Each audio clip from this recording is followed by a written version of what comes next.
anymore, but we have handheld mics. I had one. I have one in my house here. as I say, but buy one of those little stands, you just pop Oh it. yeah.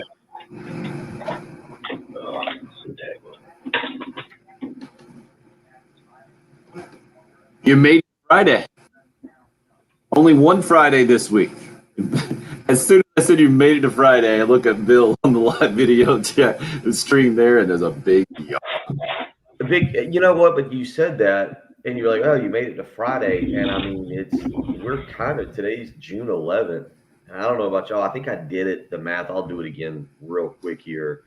I think last Saturday was either 11 or 12 Saturdays left until college football season. And I don't know how y'all feel. Obviously everything's opening back up, and it's a completely different year as opposed to where we were last year. I think last year maybe this was the time when golf was starting, and we already had NASCAR, but we still didn't have Major League Baseball. We didn't have the NBA playoffs. We didn't have the NHL.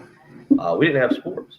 And the four of us were doing the show. I think at this point we were still doing, movie Tuesday and video game Friday, and obviously we successfully got Patrick a date.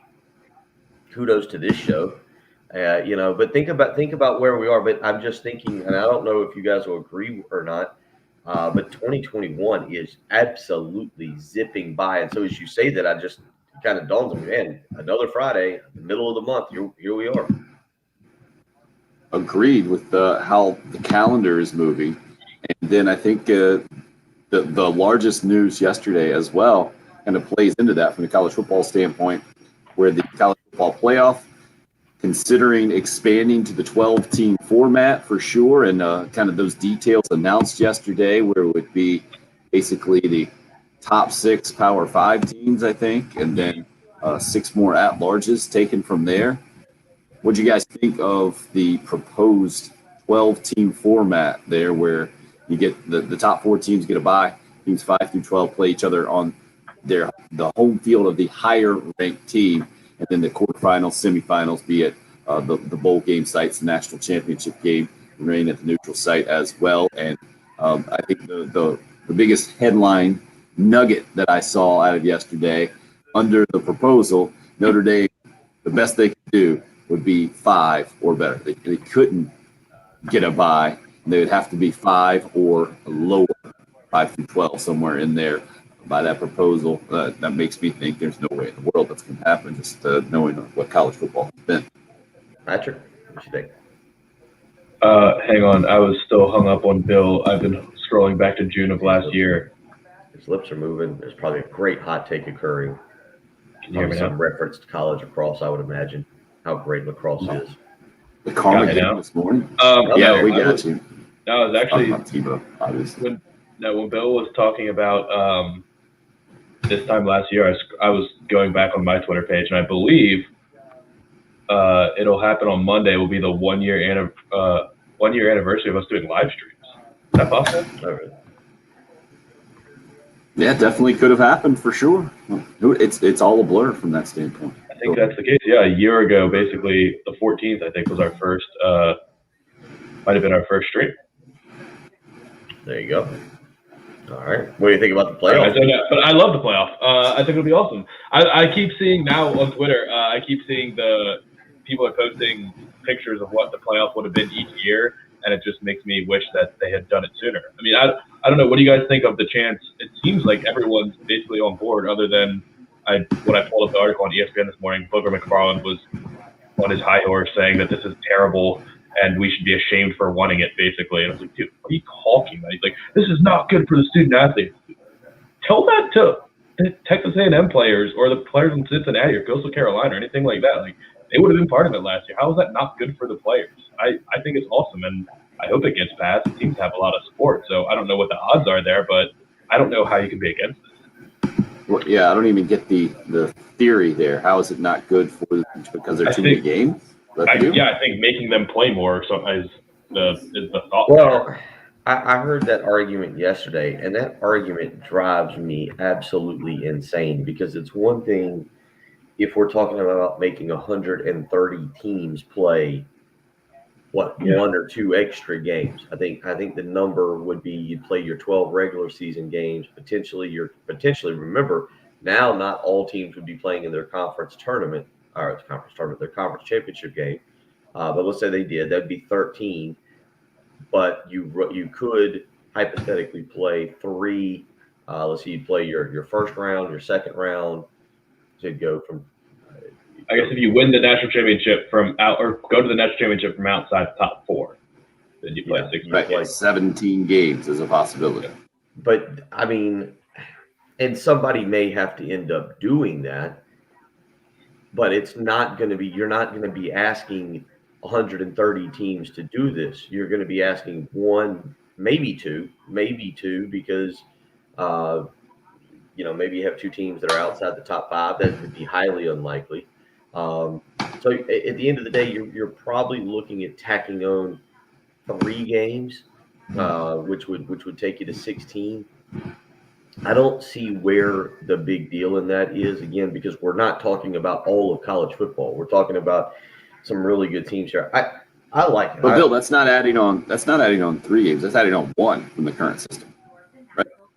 Clemson, Alabama, guys who play for the national championship. Yeah, the top 4. Yeah, so you're just adding on 1. So yeah, I'm with you. It's replacing the bowl games, right? If you lose in the playoff, you're not playing in a bowl game. So most of the teams from 5 to 12, they'll play 1 game and then get steamrolled by the 1 and 2 seed. Like, I don't think it'll ultimately change anything. I think it'll still be Alabama, Clemson, and Ohio State in the national championship every year, but you're not really adding that much. And every kid wants the opportunity to compete for a championship. They're not going to say, oh, now I have to play an extra game, but I get to compete for a championship. Great. This is just great. This is what. Yeah. Also, they signed up to play football. Like, all of the seniors, I guarantee you they want to play as much football as possible because 99% of them are not going to the NFL.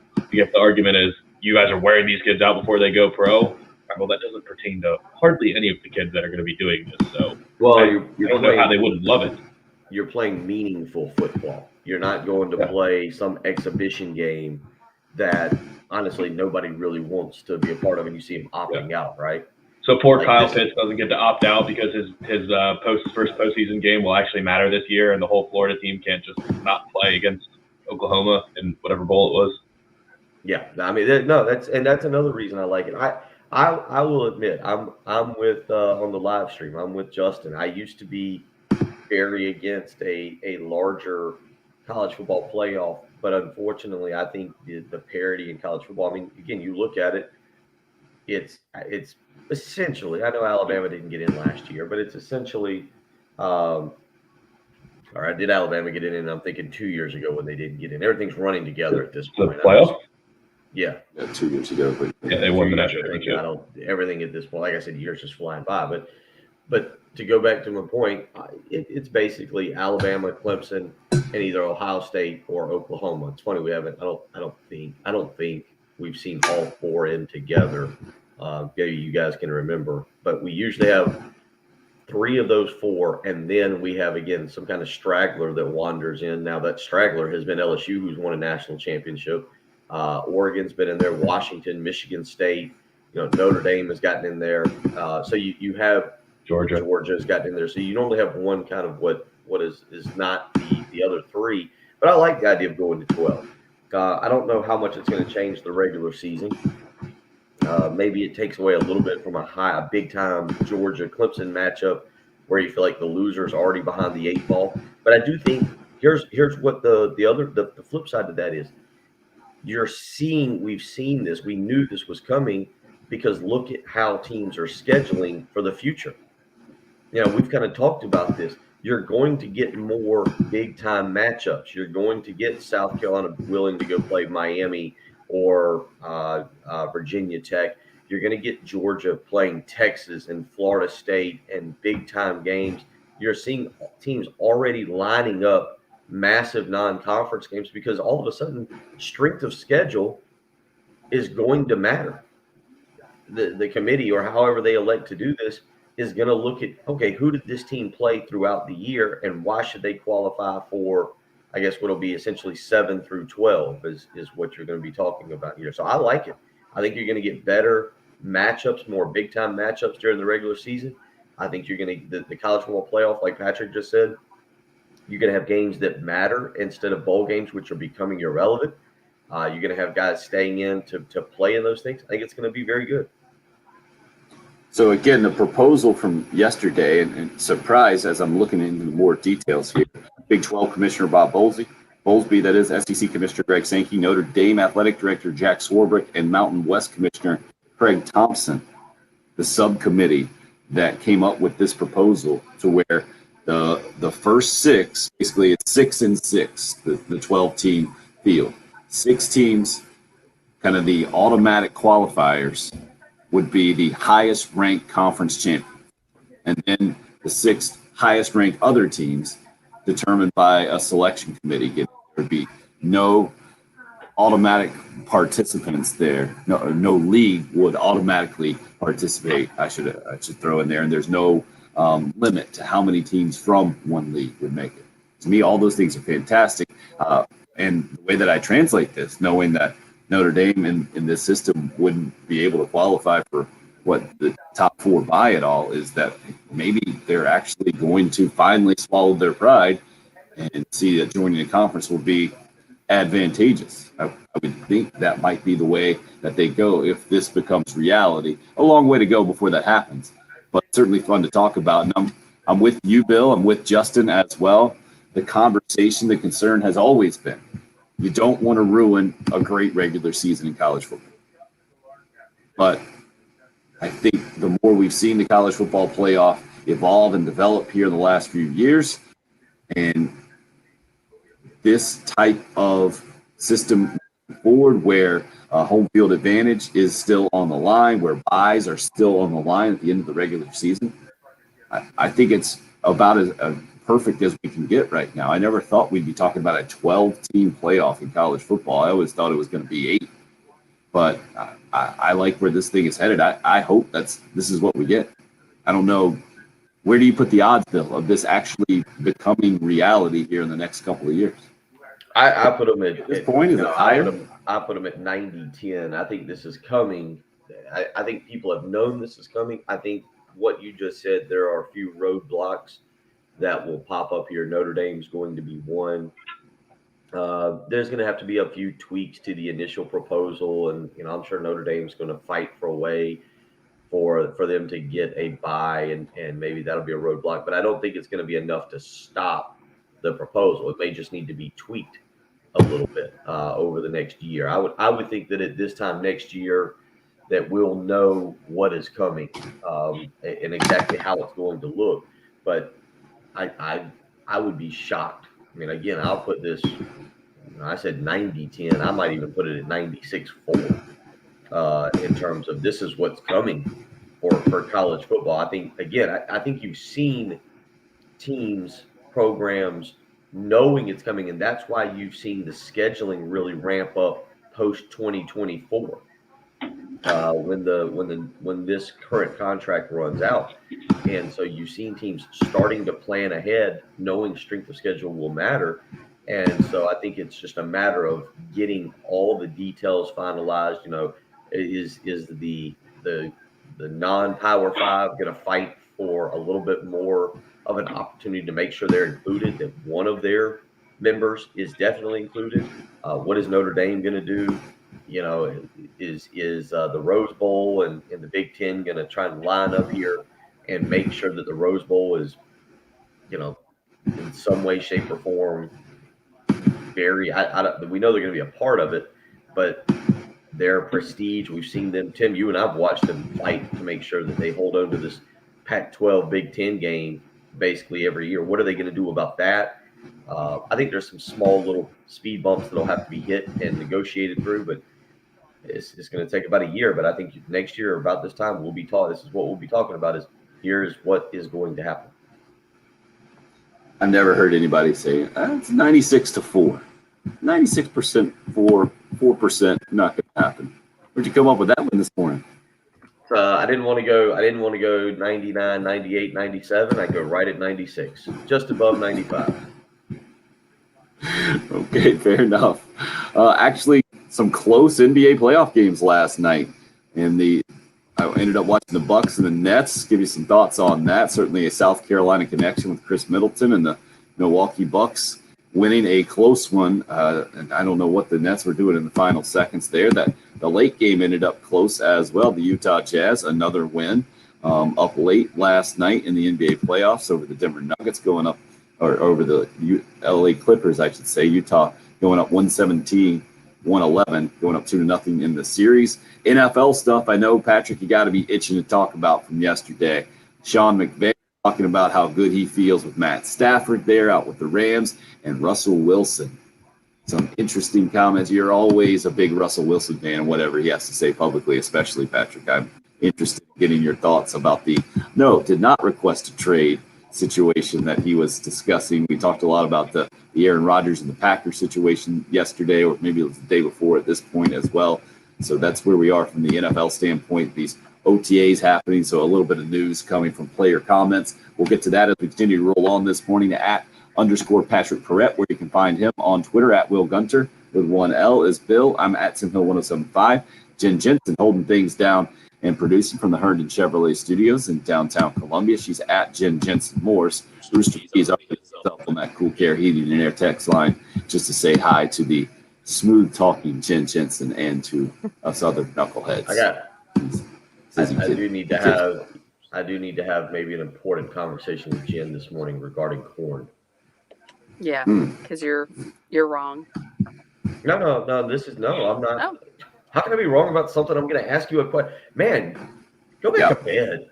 Yeah, she's coming in hot. No, this was left over from yesterday, sir. Yeah.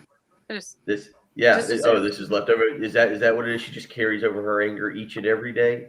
No, I'm just inspire it. I'm leaving to go out of town, and Jen gave me some corn, and so I don't know. Should I leave it? Does it need to go in the fridge? I'll be back on Sunday. We ended up not grilling it last night. So now what should it go in the fridge? Do you think it's good just sitting on the stove for about 48 hours? I think I would refrigerate it. That's something I'd probably look up because I thought. Wait, you don't know the answer? Well, no, I mean. I come to you one time, almost 5 years in, I come to you for actual advice. I think 3 to 5 days after picking, I think is really pushing it. I think like 3 days is probably about optimum. So you would go 5. You would say go ahead and put those babies in the fridge this morning before I leave. Yeah, and then when you come back and you try to cook it and it's like, then you know. Oh, okay. How's that? If you get really sick, probably. Yeah. Okay, that's Jen Jensen. I go to her I get picked on every day, and you know what? I go to her for honest advice this morning, on air, honest advice, and all I get is cook it and find out, big boy. Well, you can ask other people. I would say I'm not a corn aficionado. I'm just saying, from rule of thumb that I remember, the sooner the better. Wait. You grew up on a farm. I think there's a rule that if you grow up on a farm, you have to be a corn aficionado. Well, we would eat it. I think that's the rule. That's rule 3. 1 is wear overalls. 2 is wear a hat. 3 is know your corn. Know your corn. Wow. Yeah, go find that website, knowyourcorn.com. But again, most people don't try to delay it. Like, well, I in about 6 days, I think I might use it. So I had 3 to 5 days, but listeners may know better. Speaking of that, 803-404-6100. If you would like to join, you can call or text. Up and rolling on the video stream, Facebook, YouTube Live, on Twitter as well. The station handle is at 1075 The Game, where you can find us. It's the early game here on 1075 The Game.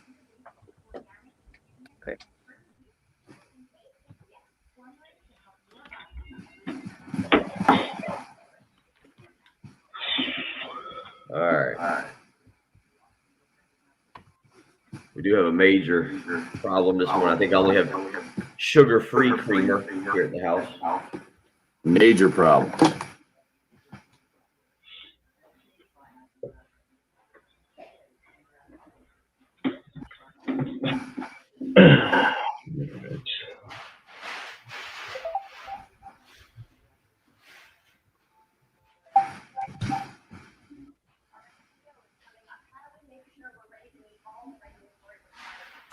What are you doing with the first weekend without Gamecock baseball, sir?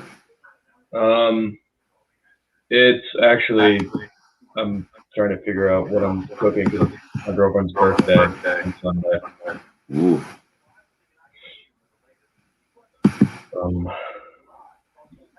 Buying ingredients after the show today and trying to figure out what I'm gonna make. It's not that easy. Well, it is when you can't cook.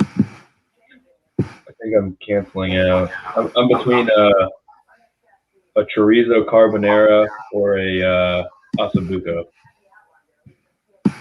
Impressive. I got to do something fancy. Sounds like a lot of pressure. Oh shoot!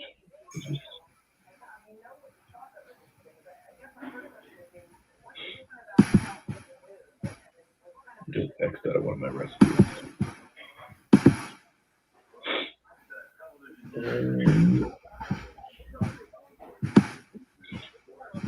Yeah, I just got to find the happy medium between what's fancy and what's actually physically possible for me to make.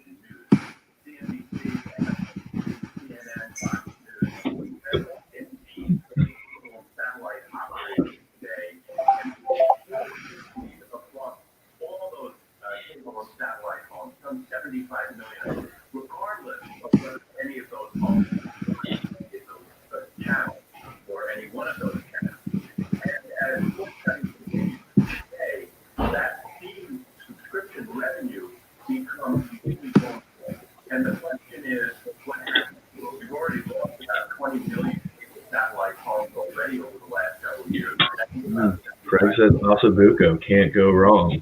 But is it difficult? I'm sure I never had that in my life. It sounds fancier than it is. It actually doesn't look fancy in the picture, but it's good.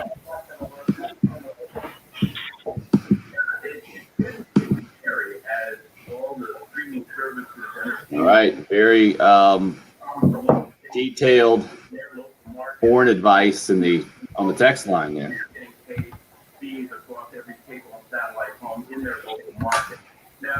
Oh, good Lord. Blanch the corn. Wait, that's telling me how to cook it. Nope. Oh, wow. All right, well, we ain't going to have time to do that this morning. It feels like Gene gave me the same idea, but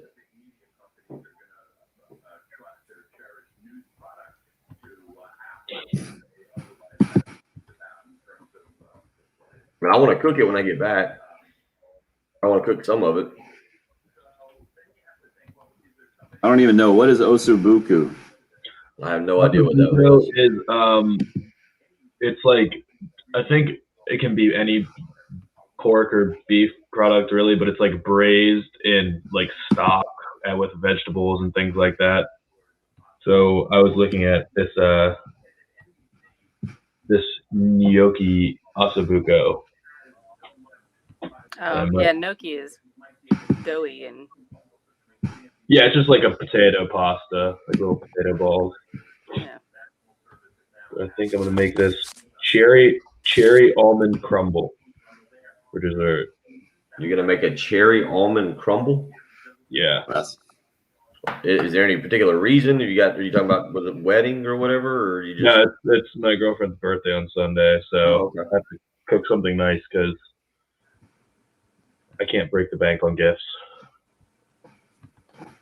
Actions speak louder than words. Absolutely. And then more money.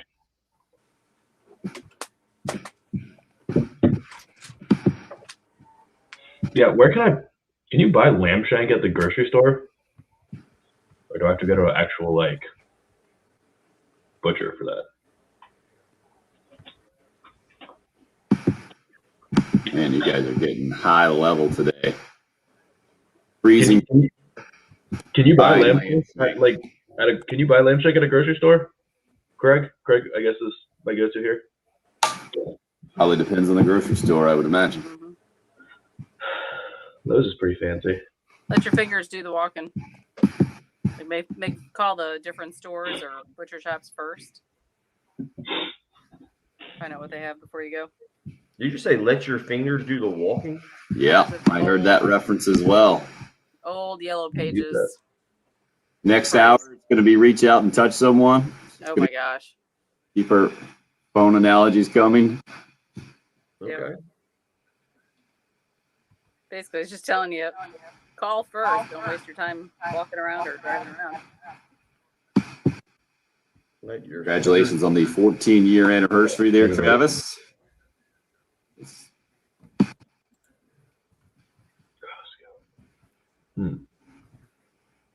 Oh, there you go.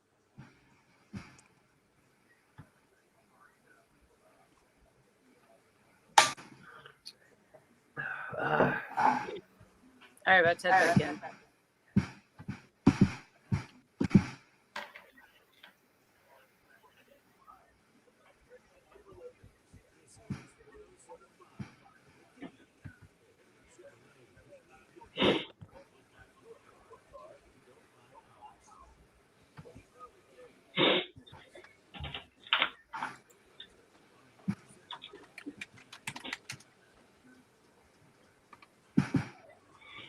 All right, guys, are up. Two highest scoring teams in the NBA turned into circa mid-1990s Knicks Rockets struggle fest. 86-83 the final score. The Milwaukee Bucks got back into the playoff series last night against the Brooklyn Nets. It was the first NBA game that I've watched at all at any kind of length all season long, really. And I turned it on maybe right towards the end of the third quarter. I saw that it was a close game. I was like, all right, let's see if we can hold. Because typically when I've turned on NBA playoff games here in the last several weeks, they're not close at all. And they're not worth watching at all. And if I try to do it for more than about 3 minutes, I just can't. I'll see a play and be like, oh, this is not worth watching. Last night's game was worth watching in a big way. And then Kevin Durant looked like the otherworldly Kevin Durant that we've seen at times, and was kind of single-handedly keeping the Nets in it as James Harden's looking over from the bench in street clothes. And then the Milwaukee Bucks, kind of a two-headed monster there with Charleston native Chris Middleton leading the way from a point standpoint, then Giannis Antetokounmpo. And it was Drew Holiday, actually, in the final seconds when Milwaukee definitely could have called a timeout, ended up not, and went to the basket with a go-ahead layup with about 11 seconds to go, and for some reason, Kevin Durant did not get the ball for the Nets in the next possession. Ended up did have a game-tying three go off the back of the iron as the buzzer went off there. It was a fun game to watch. And, Bill, what you've been talking about in the last several days, I think, was a big part of it. Not only was it a packed house in Milwaukee, they had people outside the arena, like we've seen in years past where you have an overflow crowd and not everybody can get in. They had people right outside the arena gathered and watching that thing on a big screen as well. So it felt to me like a big game and was fun to see one go down the wire. That those offensive struggles did kind of go away in the last couple of minutes, and you had a bit of a back and forth. And it was an actual fun NBA game, and it looks like it might end up being a fun series there. Bucks and Nets. Now, Nets up 2-1. The Bucks getting back in it tonight with a 3-point win. I didn't watch that last night. I tried. I'm kind of out. I'm going to be interested just from a personal standpoint to see if I get invested in the NBA Finals. To be honest, I don't know. I'm having a hard time because I watched a few minutes of it. It was when New Jersey was kind of making their run there in the second quarter, and ended up flipping over and watching the Avalanche and the Golden Knights last night. And I didn't make it all the way to the end. It ended up being a blowout. There might have been some empty netters there late, which is why I see a 6-3 final. But Patrick, did you catch any? Were you able to catch any of the early part of Colorado Vegas? Because that thing was, I mean, they had goals, I think, within the first 3 minutes for both teams. That was some of the most violent hits that I've seen in that game. I don't know if it's pandemic or post-pandemic. I don't know if it's me changing as a person. I don't know if it's the sport gaining a little bit more popularity, because I feel like when we talk about hockey, guys, on this program, I'm seeing a few more people jump in. We had a little bit of Boston Bruin dislike this week, and people standing up for the Bruin. I feel like just playoff hockey is starting to surpass NBA playoffs as a sport that people will watch because of the intensity, kind of the fun nature of it. Maybe if you find a team and you've got a rooting interest. I was more into that. 4 teams last night, Tim, that I don't really have a rooting interest in. Colorado and Las Vegas in hockey, Milwaukee and New Jersey in basketball, and I found myself more pulled to the hockey. Patrick, what about you? Where are you at in that? I know you're a big Colorado, but you're talking up Colorado as being probably the most talented team, I think. And now they're done with Vegas winning that thing 4-2. Yeah, Colorado won the President's Trophy, which is the most points in the regular season. So they were the best team during the regular season, but Vegas was right there at number 2. I'm shocked how it ended because Colorado was absolutely dominant in game 1, and Vegas probably deserved to take game 2, but Colorado squeaked it out and had a little bit of puck luck in that game 2 to make it a 2-0 series. It looked like they were going to put that thing on cruise control, and Vegas just completely changed it up and won all 4 in a row, just steamrolled them the last couple games. And I think Vegas is really good. I kind of just have a little bit of a grudge against Vegas because they went to the Stanley Cup Finals in their first year, and I think the expansion draft was a little bit I didn't love how the expansion draft was done. I thought it was way too favorable for an expansion team. No expansion team, in my opinion, should be able to just have a championship caliber roster at the beginning in their first year.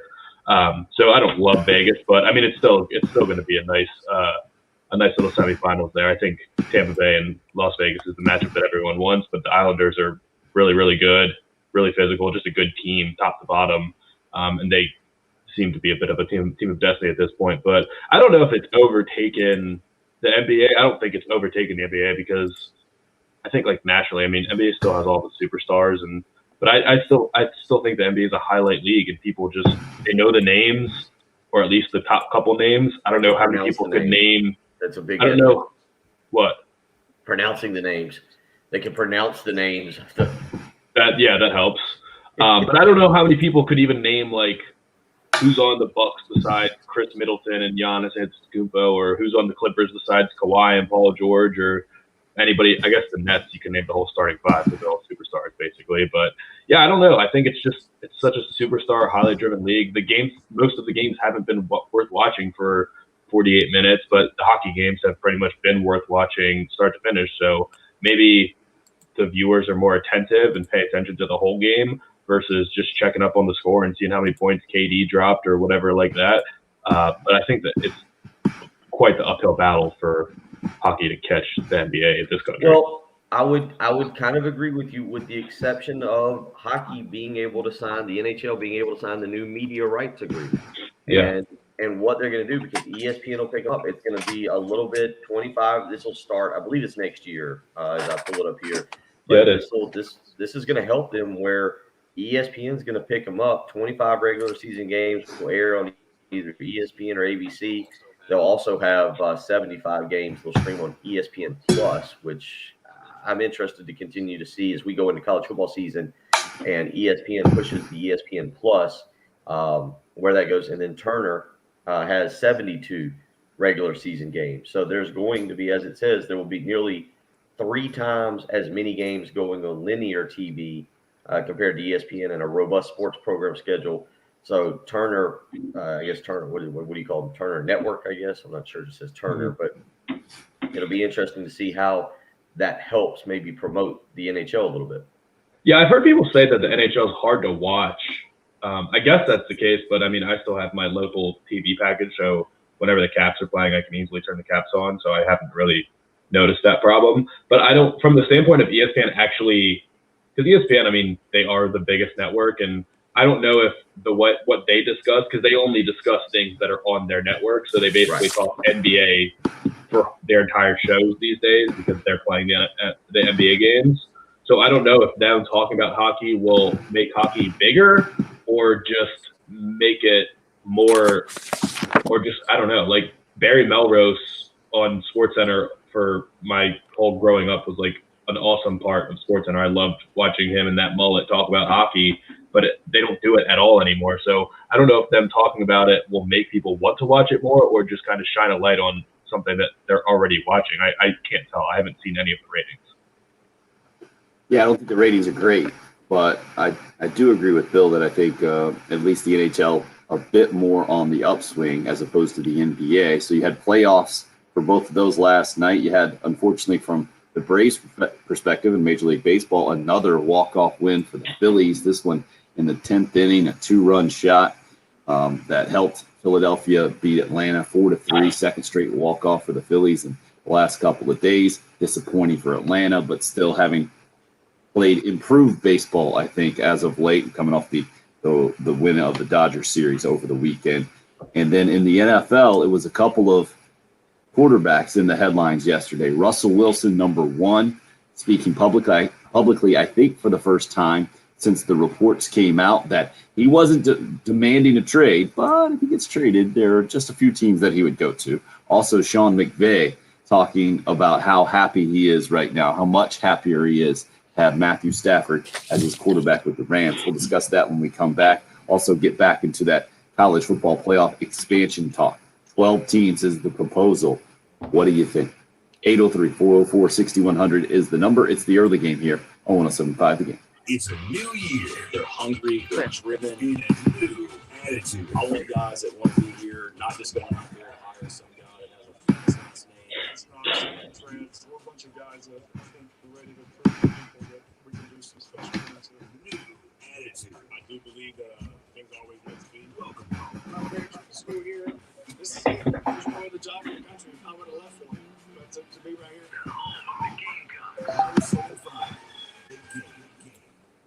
Big weekend ahead. You got plenty of sports. I know I'm going to be traveling for a little golf outing with some friends. And because I was traveling, I needed to make sure the car was ready to be used. Went over and visited my good friends at Love Chevrolet. Incredible service department. You always hear me talking about the great deals that they offer you. 14 acres of brand new Chevrolets, largest selection anywhere here in the Midlands. The incredible certified pre-owned lot that you can go over and find that pre-owned car you've been looking for. They got a great service department too, making sure the old Tahoe's up and running, ready to head out to a fun golf outing this weekend. Go visit Love Chevrolet, I-26 in Harbison between Lowe's and Frankie's Fun Park. So many great reasons to visit over there to make that your one-stop shop. How about this? The $1,000 low price guarantee. That means you can actually go over there, shop their deals, then go back, find somewhere else, try and beat their price. And if you do, take that price back to Love Chevrolet and they'll write you a check for $1,000. Hasn't happened yet. Won't happen anytime soon. Go find out for yourself. I-26 in Harbison between Lowe's and Frankie's Fun Park. You can visit them on the web, lovechevy.com. Again, 14 acres of brand new Chevys, the $1,000 low price guarantee. Awesome sales staff, very knowledgeable, ready to help you as soon as you drive onto the lot. And of course, an incredible service department as well. No reason Love Chevrolet shouldn't be your first and last stop when you're looking for a new or certified pre-owned vehicle. Go visit I-26 in Harbison between Lowe's and Frankie's Fun Park or on the web, lovechevy.com. Get out to Love Chevrolet and find new roads.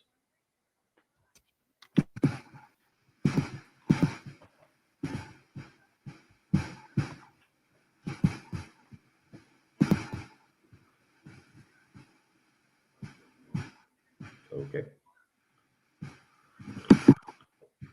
So there's that.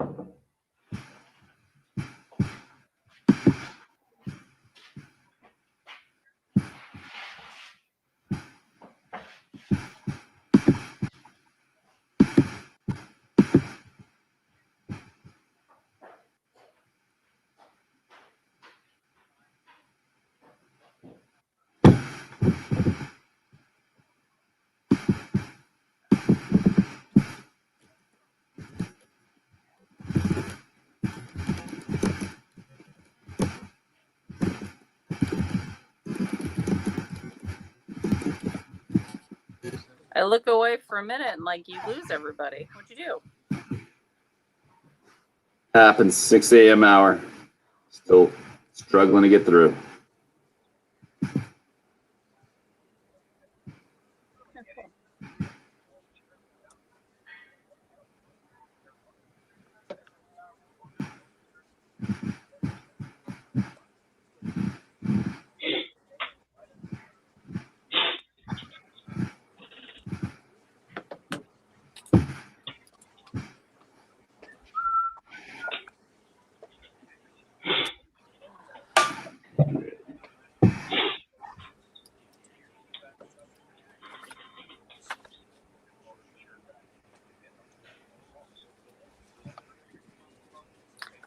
85 days till kickoff.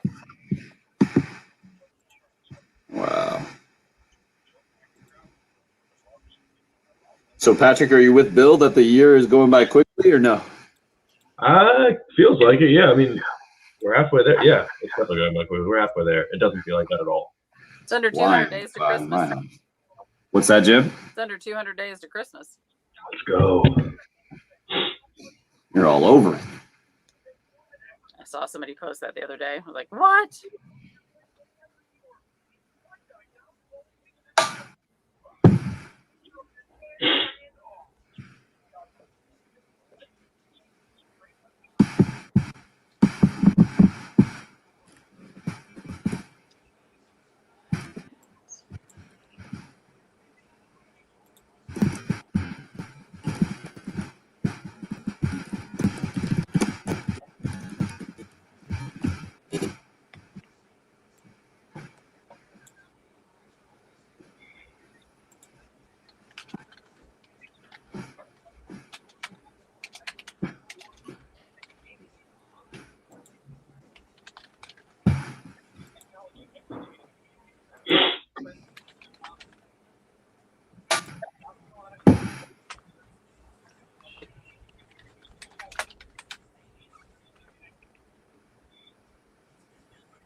Sun is bright.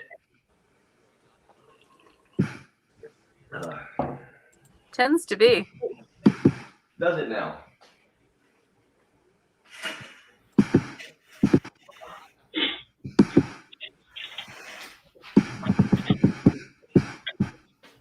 Jen, what'd you think of the storm last night? It was pretty impressive. I had a ball sitting here watching. It came in just in time when there was just enough light that I could catch it on the lake.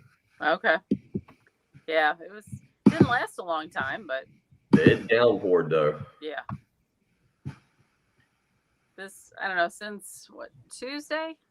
I think my rain gauge, I think we've gotten about 1.5 inches. Have we? Yeah, that's a farmer thing because I keep a rain gauge. It does sound about right.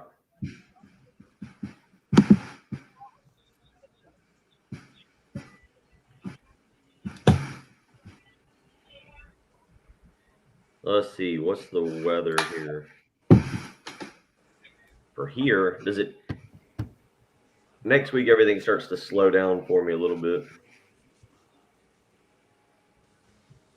All right, we're heading back in.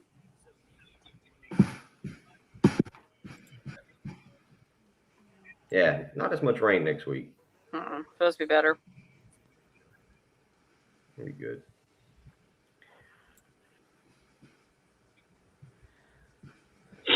All right, guys, right back. I didn't demand a trade where Russell Wilson was coming from yesterday. First public comment since the drama went down in the offseason. He did admit that he was frustrated getting hit as much as he did. First round exit in the NFL playoffs after 12-4 regular season, I believe, is what the Seahawks were last year. And then his agents, his team, his representatives putting out a short list of teams he would consider going to. This is all semantics, right, Patrick? What we're talking about with Russell Wilson and the Seahawks. You can say you didn't demand a trade, but you did tell the organization where you would consider going. if they were basically exploring that. It was everything but that, and now it's damage control for Russell Wilson and the Seahawks, in my opinion. Where are you coming from on that?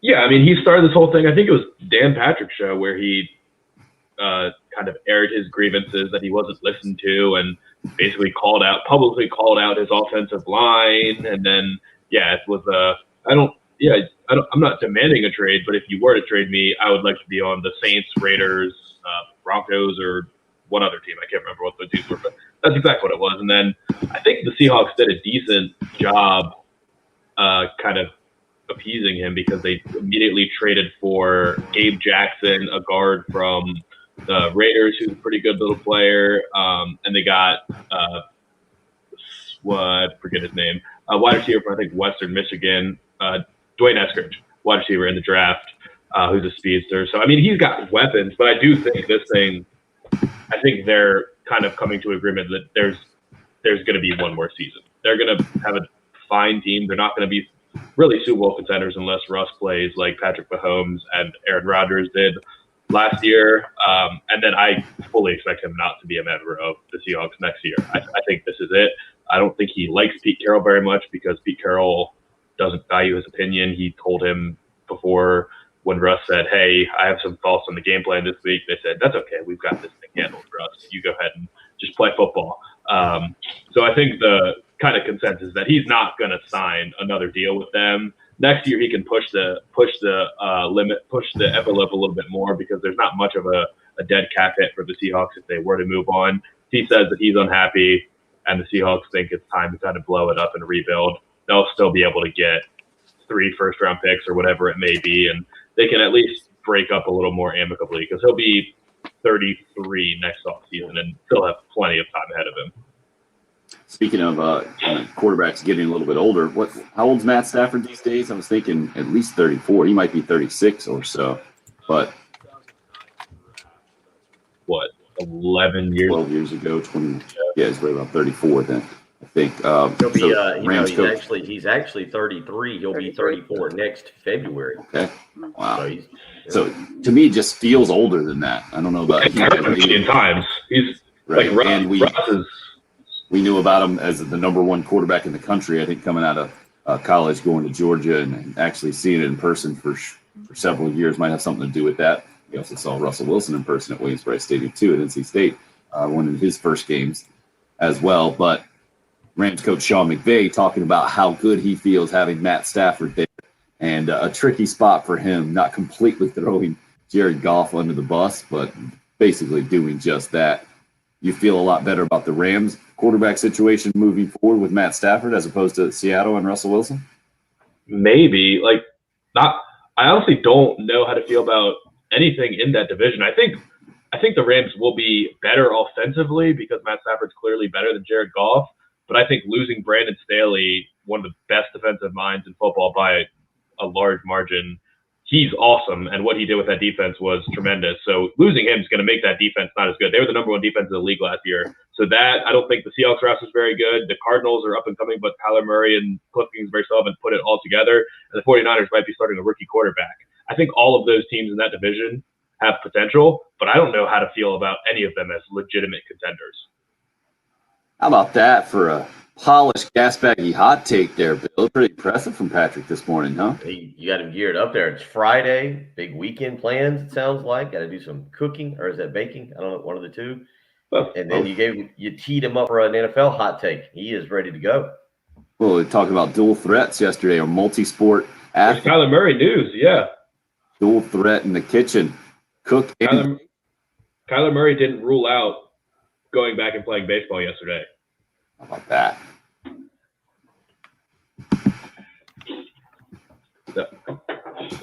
There was actually, did you see any of this? He was in his. Basically, he's just human. I don't think anybody's ever said, I will absolutely never play that other sport that I was really good at. I didn't hear it, so I don't know how it sounded coming out, but he was talking about how he should be a 3-sport athlete now because he's a good video gamer. But there were some quotes where it was seemed like he was saying, I would like to play baseball and football, but people might not want that. Yeah. fact that you just threw video games in as a I wasn't gonna say like it's three. I didn't sport say it. It was. I think it was. That's why I said I think it was a joke. Even though Kyler Murray's not a jokester, I just know that was like the something about he said he should be like a 3-sport athlete. I need to hear it. All right, here's what he said. I still hold a 3-sport title. We'll add gaming to it, but are big enough quite to help in so many quite ways. guy. I know everybody around here probably feels different about it, but All right, I'm gonna listen to it.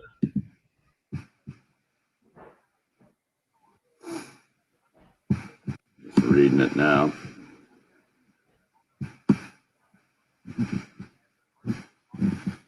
I was reading from the Gamecock perspective, Colin Taylor's Gamecock Central article about prospects. Apparently, Brady Allen is actually at the top of the list. Julian Bosnick would have been my guess. I think he is kind of 4th behind Brady Allen, Thomas Farr, Wes Clark, and a lot of these lists.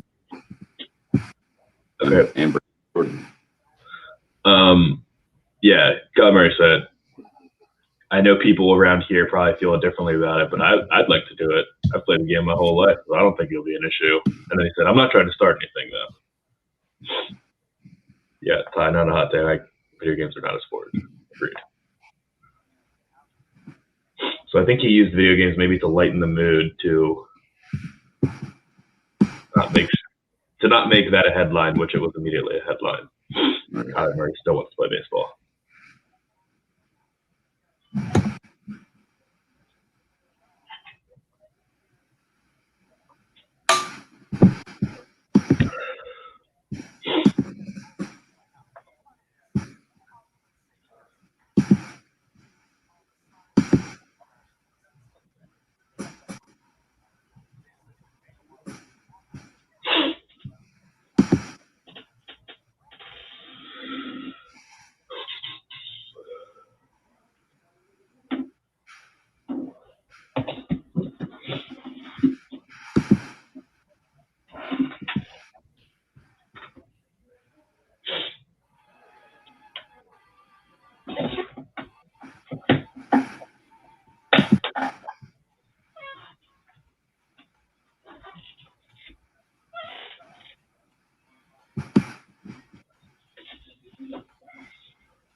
Boy, Ty. I think that's the older generation. I don't think so. It's not. If you think video games are a real sport, I don't know. You can make money off of it, but that doesn't make it a sport.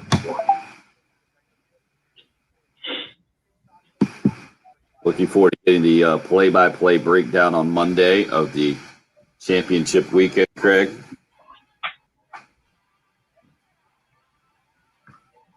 Yeah, I need to check in, see who's winning. Congaree is leading.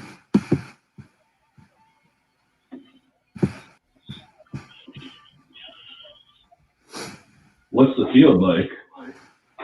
Dustin Johnson's a shot back. Roach. I haven't even heard of Roach. Does everyone try to play because they want to be fresh for the US Open, or do people try to take a week off before is the week before a major usually big or Light? Light? Yeah, it's usually like Wes Roach, 7 under after Trying to see other big names in here beside Dustin Johnson. Not seeing any at the top. Ian Poulter. Tommy Fleetwood. How about Jonathan Bird, tied for 19th, 3 under.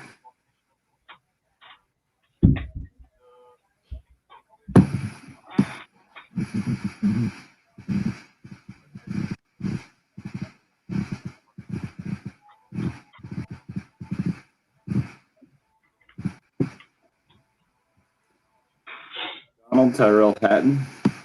Okay.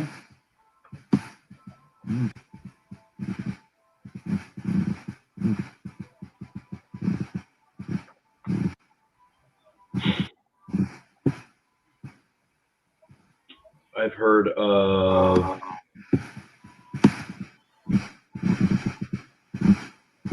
one person in the top. Come on. You've heard of Doc Redmond at least, have you? I think I've heard the name. I would not recognize him if you knock him up on that. Played at Clemson. The next name I've heard of is like Ches Reavy.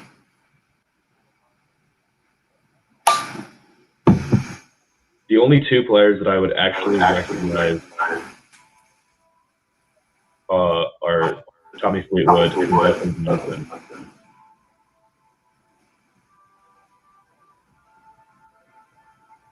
In the top 25. Got nothing for Kiradek, Effie Barnrat? What? Kiradek, what country is that? I'm going to look now. I'm not sure.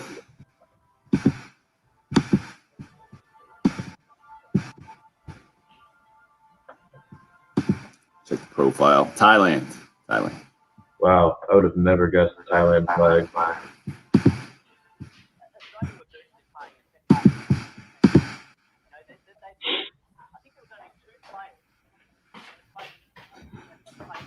What about Brooks K? I don't think he's playing. That's what you're asking, then. What was he getting interviewed about then? I'm sure some of the drama. But no, he's playing. He is playing? Yeah, he was going over yesterday. Because I wouldn't think he would do a press conference if he wasn't playing in the tournament. Yeah, he was down there. He played in the afternoon. I was watching him. Tied for 75th. We're in the intro. Matt Neesmith also went over yesterday. All right, you guys are up. Friday morning, hello. Just checking out the scores from Congaree yesterday. Bill, you said you took in a little bit of the PGA Tour in South Carolina for a record third time. I was going to say it out loud, and I almost stopped myself. It seems crazy. It's typically once a year, and then we get the Masters right across the border over in Augusta. We get Wells Fargo right across the border in Charlotte. But as far as inside the borders, it's typically just down at Hilton Head, but not this year with the PGA Championship at Kiowa, and now Congaree, the kind of the replacement spot for what was going to be the RBC Canadian. Watching a little bit of Brooks Koepka in his one over round yesterday. Is that what you're telling us? I did, yeah. I caught it on television. Didn't go down there. Would love to go down there. I don't know that course. I was listening to some of the people talk about just the sand on the course and how everything is, but it looks neat. I mean, it looks really cool and kind of a different venue, and it's really cool. I know a lot of people described it as rural. I was kind of fascinated to listen to. I was watching a lot of the Golf Channel, and I've never been to Torrey Pines. I've only seen it on television, but they were trying to describe how this could help golfers set up for Torrey Pines next week. Several of the at least analysts that I listened to on Golf Channel yesterday thought that maybe it was a better setup for like a British Open than it would be for a U.S. Open. So it's kind of interesting to just hear them talking about. But again, I'm with you. If you haven't seen it, it was really cool, neat, interesting little tournament yesterday for a course that I think will draw more publicity. I was unaware of Congaree. Was it Congaree National? I think is the name of it, down in Ridgeland. Kind of a neat little course there. Maybe it'll draw some. It's certainly a course I'd like to try and find a way down to play here in the coming months. Just Congaree Golf Club, I think. And Yeah. I think one of the reasons why we haven't heard of it so much is because it was just such a small private club to open up. Now it's hosting the Palmetto Championship with Dustin Johnson, world number 1. I saw Governor Henry McMaster, I think, on the course yesterday, handing him the Order of the Palmetto, I believe is what it was called. But one shot back behind 32-year-old Wes Roach, who's 7 under, one shot ahead of a bunch of guys, or actually 4 guys, I think. Clemson's Doc Redman also 6 under yesterday, a shot. And it's a bunch of guys at 4 under, a few shots back, tied for 7. And Patrick was going through the list that I've heard of like one of these guys in the top 20 or so. But Brooks Koepka also in the field and going to be fighting to make the cut today. Dustin Johnson tees off right around 1 o'clock. Might be something to keep your eye on this afternoon to see what he can continue to do. And on the weekend for sure. Coming off a night last night of actual entertaining NBA playoff basketball. If you got into that, I actually did watch the Nets game. The Nets and Bucks was fun to watch. And it was almost a throwback defensive battle there for a little while until Kevin Durant kind of took over. Chris Middleton, the South Carolina native, on the other side, kind of going back and forth. And that was a fun basketball to watch and a fun basketball game to watch. And maybe more so because of where the Bucks were in the series, down 2-0, needing to win. And they had a bunch of people in the arena, outside the arena. It was easy to get into for me from that standpoint. And the first time I've done that, been able to do that from the NBA standpoint this year. And maybe that's, I'm hoping that's how the trend will go.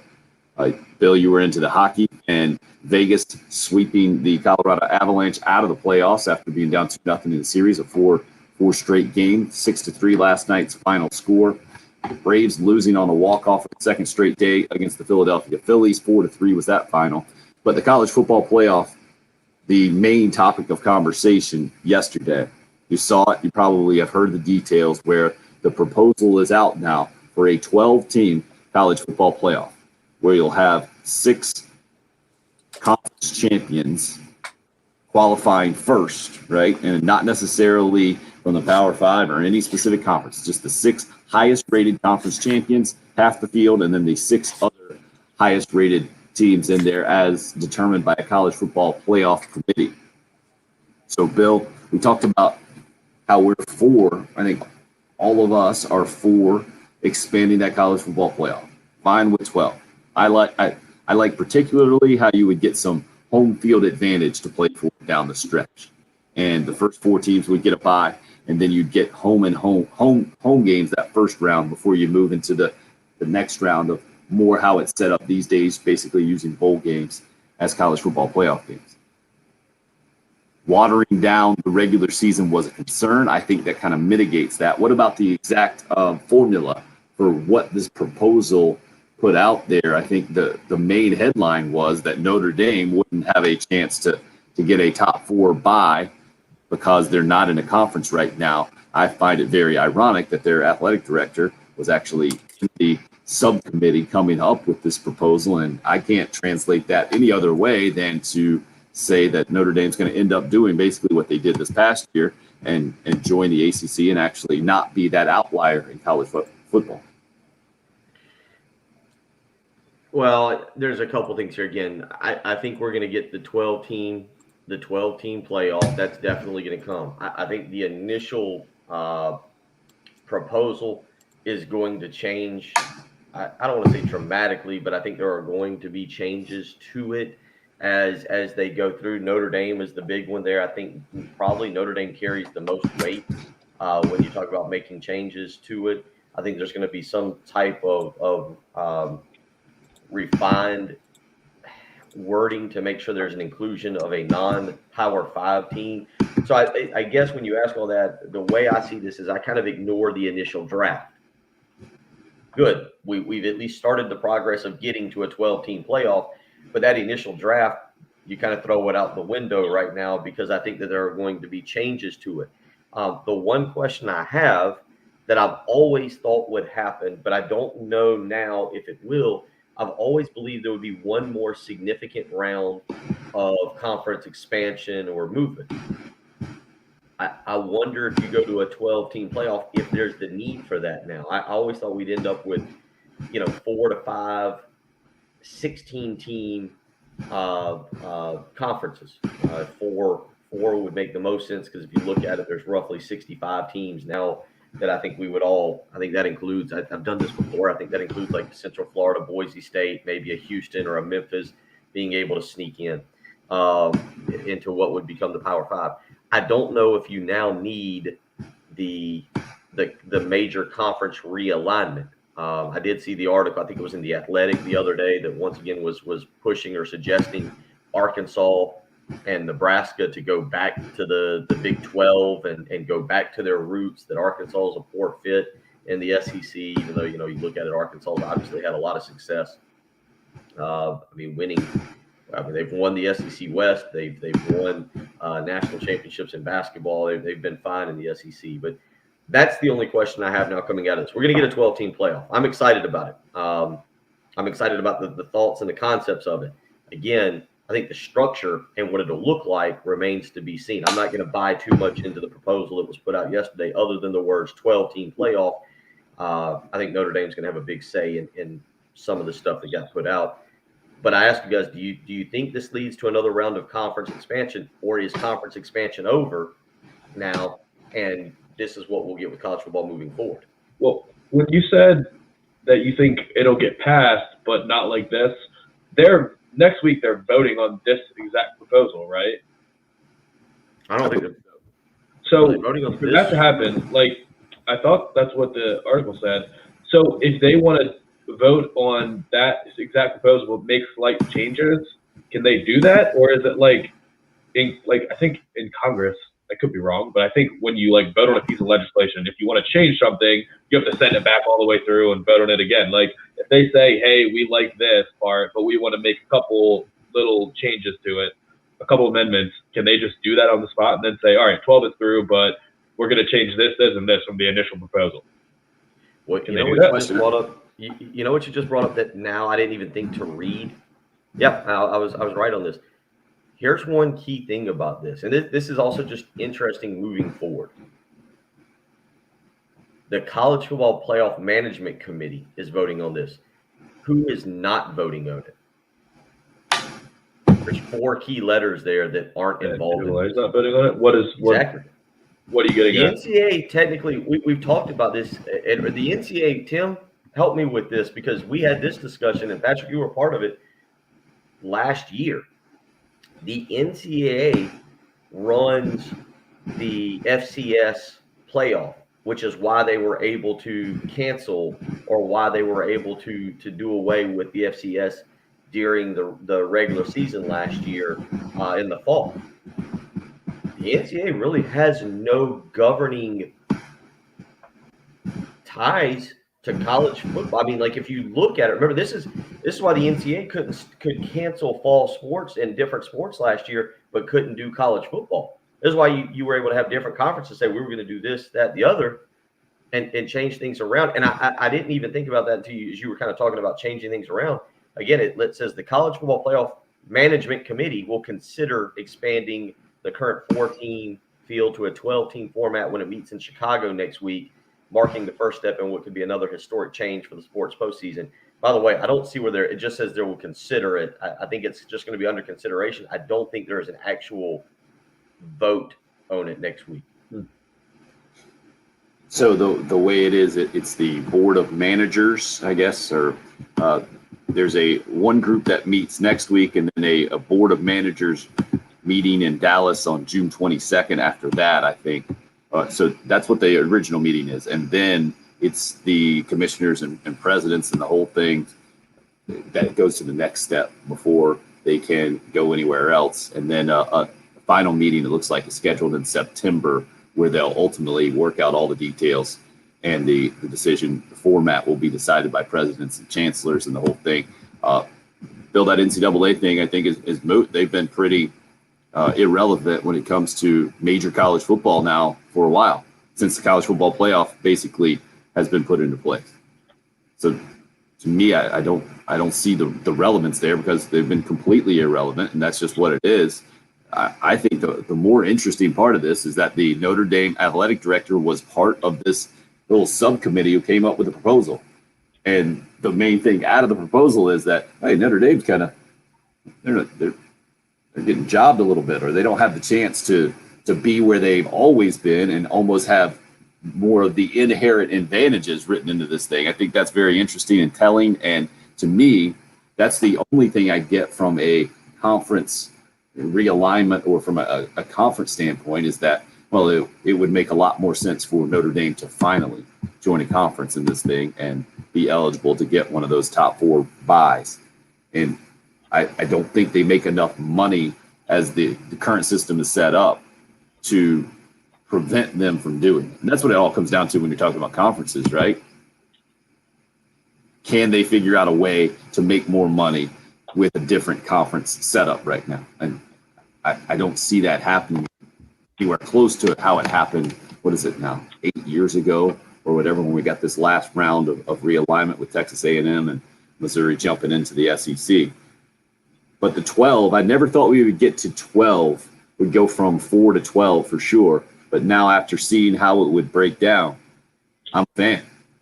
And I'm encouraged that it's going to happen now that it's been put out so publicly. It's not going to happen on the field for a couple of years until this current college football playoff contract runs out. But it's inevitable. And Bill, you're right. The scheduling of Power 5 schools that's been announced here in the last several months was the dead giveaway that things are changing and for the better for college football, at least in my opinion. I see some of you out there. Did you see Jay's poll he put out yesterday? I got a bunch of votes about the 12-game playoff. Do you think it's going to make the regular season, devalue the regular season, I believe is the way to put it. And about 75% of the vote went with no, they're on board. But there's still 25% out there that holding on to kind of that, what I think is a bit of an outdated concern after reading the details about this stuff. Can someone call in and give a legitimate argument to that? Because I've really been thinking what a path that could devalue the end of the regular season. And the only thing I can think of, or just like, devaluing the regular season, like what could make the last game not matter? Well, no. It's not. Here's the thing, and I've argued I would be about a year or two. I would have been the guy that would have called in to tell you why. So let me present my argument to you, and you can tell me where I'm wrong, which I now am on the other side of the fence of. But there is no sport, has been no sport where a big time matchup, a Clemson Georgia at the beginning of the season means more. You know, you get the Champions Classic in college basketball to start the season where you got Duke versus Kentucky or Kansas versus Michigan State or so forth and so on. And generally, Patrick, you know this, they're top 5, top 10 matchups, right? They're big time non-conference, they're fun matchups, but nobody cares who wins and loses because outside of the fan base, because you know what? Those 4 teams generally, not every year, we saw that this year, but generally are going to end up being in the NCAA tournament and they're going to still have a chance to win a national championship. Tim, the first time I was introduced to the college football season meaning something, and this is my age. There are people before me older than me that'll point to other games. But Patrick, the first time I ever remember the college football regular season meaning something very legitimate was Florida State, Notre Dame in South Bend. I think it was about 93, Tim. Charlie Ward goes up there and Notre Dame beats them 31-24. It might have been 93 or 94, and Florida State couldn't get over the hump, but it was Charlie Ward up there and a great game. You've had epic, like tell me of an epic college basketball regular season game. You've got Miami, Notre Dame in the 80s. You've had some Nebraska, Oklahoma games. I pointed those Florida State, Miami, some of those Florida State, Miami games. I'm not saying those games would not be huge, but when you basically put your entire season on the line for one regular season game, and that's what college football has been for the longest time. Under this format, I don't know, whatever it was, 1984, however many years ago, South Carolina losing to Navy, you get upset late in the regular season, you know what? It's fine. You're perfectly fine. It's not going to hurt you if you lose a game late in the regular season. Now, I'll say this. I don't care about that anymore because of what I feel like I'm trading out for maybe that big upset is I'm trading out better games when I look at future schedules. And I'm willing to take the bigger non-conference games for maybe an upset completely changing the dynamics of a college football ranking late in the season. Does any of that make sense? Does that help? Yep, I'm with you completely on that. And we'll continue to get into this as we roll on this morning. 803-404-6100. If you would like to join, you can call or text. College football playoff, the proposal for 12 teams. It's the early game. It's 107.5 again.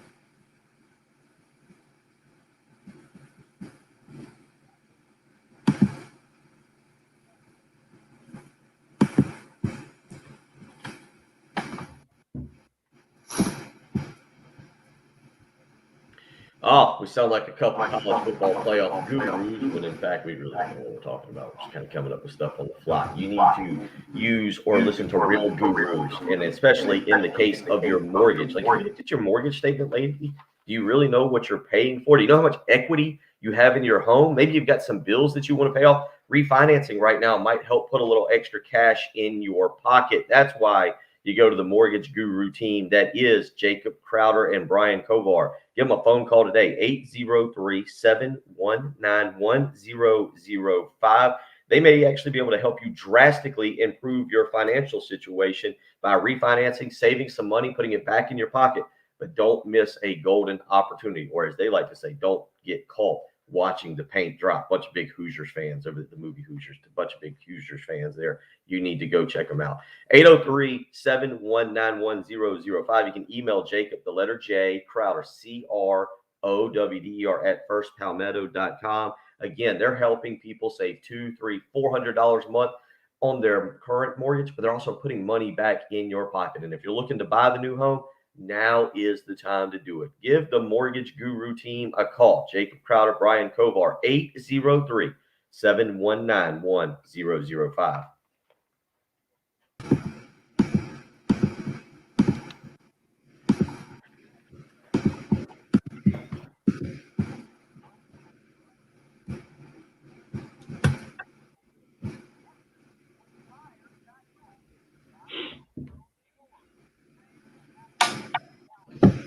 Is there a difference between being a mimosa guy or a Bloody Mary guy? No. Or can you be both? Can be mimosas first or Bloody Marys? Because I feel like you can't. It's one or the other. No. You always think everything's one or the other. That's what makes me great, Patrick. No. There's no gray area. No, you can of course be a Bloody Mary or a mimosa guy. I'm definitely going to be both on Sunday because. Well, let me hold up. I should say that. Can you be both on the same day? You just said it. You said you're going to be both. See, I think once you start with mimosas, you've gone down a path. Do you want to have a heart attack, dude? Huh? If you drink 3 or 4 Bloody Marys, that's the problem. If I drink too many Bloody Marys, my heart burns so bad. Well, yeah, no. Bloody Marys give you heartburn. You can't just pound Bloody Marys for like 4 hours. You have to switch. No, because vodka's. I mean, yeah, you're right. Like vodka's a lot stronger than champagne. I can do 3 or 4. It's the tomato juice. Right.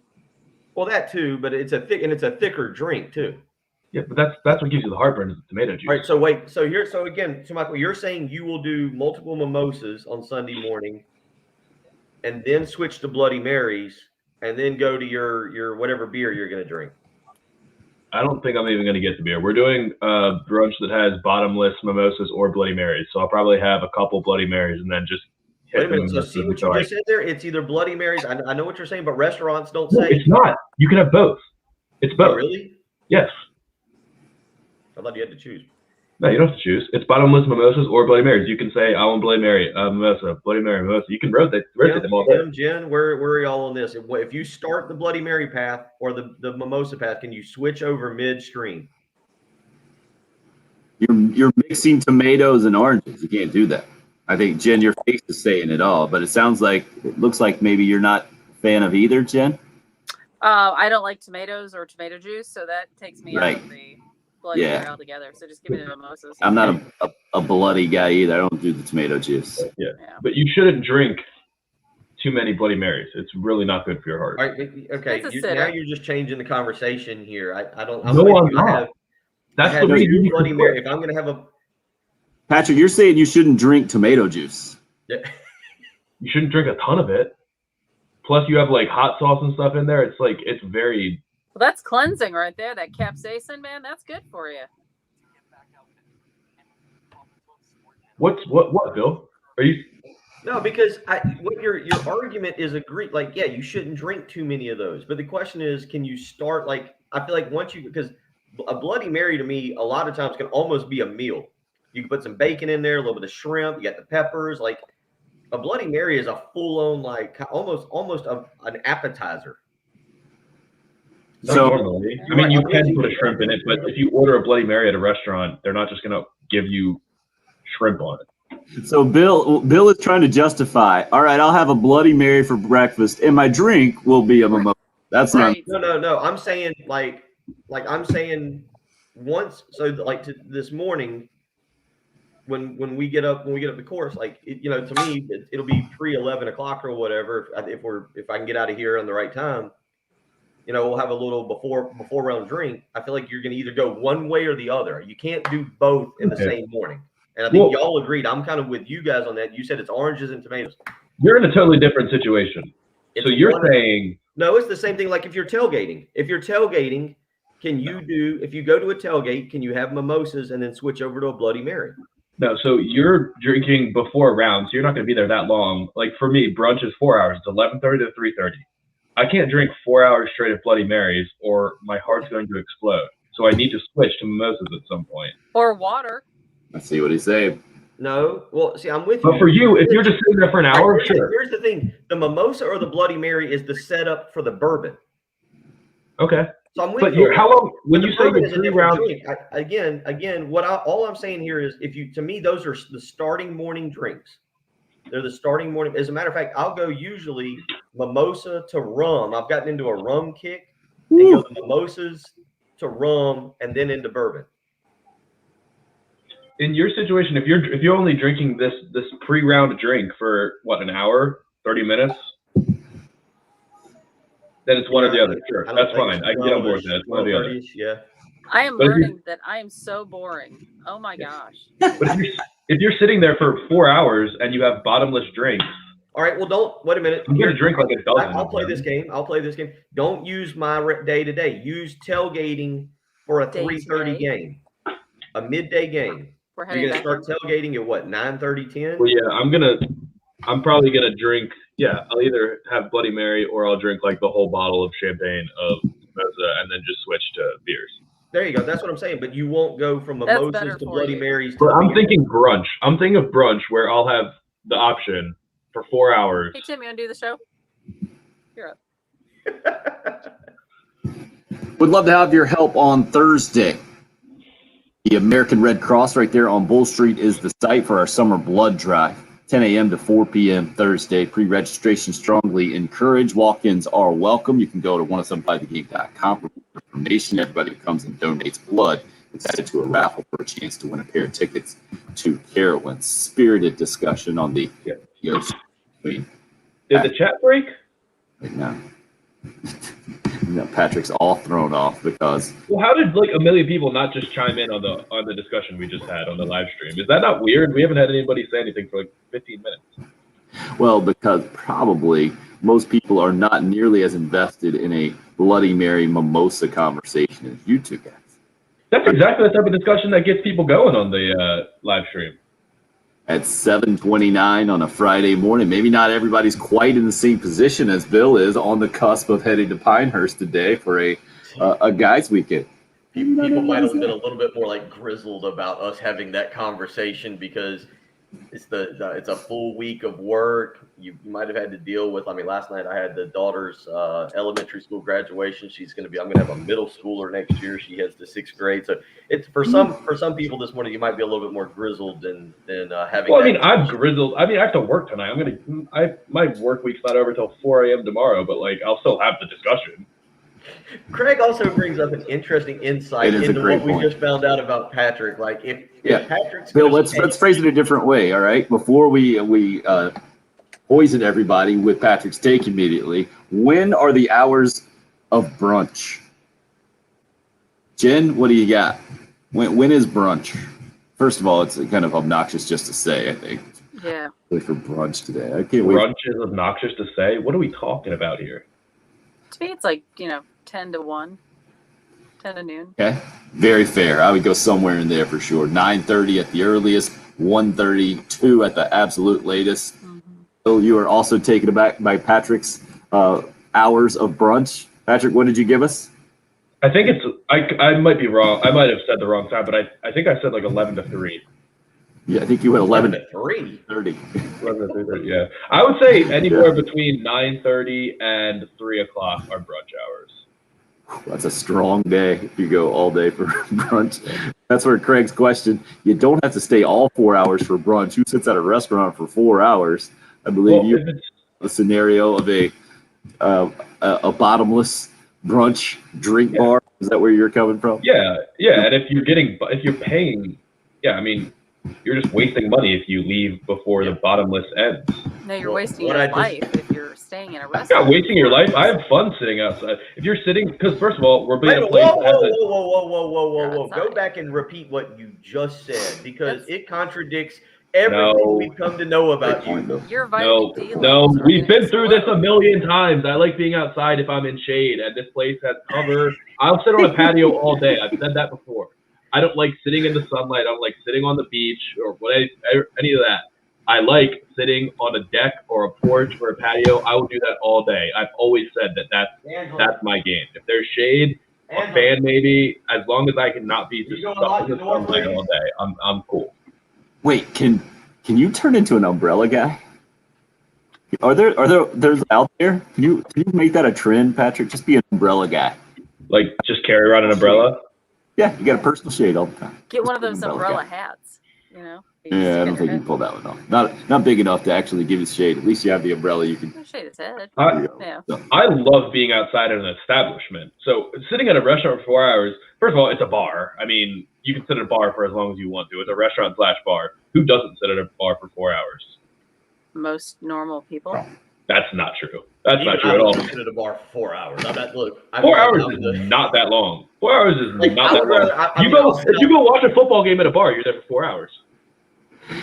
Okay, but True, there's a you can purpose be. to that. Actually, There's a purpose for brunch. I paid $50 to get all I can drink and eat. And there's cornhole out there. There's you can hang. There's things to do it. Okay. I love sitting at an At least there's establishment all day. activities. Okay. Yeah. And there's gonna be Maybe this is conversation. There's gonna be like 5 or 6 people there. This could be a 25-year-old thing too. Like at 25, I think my chances of spending 4 hours at an establishment much higher than they are now. 4 minutes, and I'm worried about what my kids have torn up already, and then probably nap time's getting close. Yeah. Different. I mean, I have a small house. Like, I don't want to spend the whole day here. I'd like to be out and about. And, yeah. And also, I think my generation is much more into brunch than previous. Brunch has become like quite the craze. But it's a snowflakey type thing because you don't have to get up too early, and don't have to stay up too late. Yeah, it's awesome. Good I love it. Yeah, agreed. Fantastic. Yeah, I think I don't you know how- sarcastically gave the exact reason that everyone loves it, which is spot on. Exactly. Yeah. It is for any generation. I mean, look, don't get me wrong.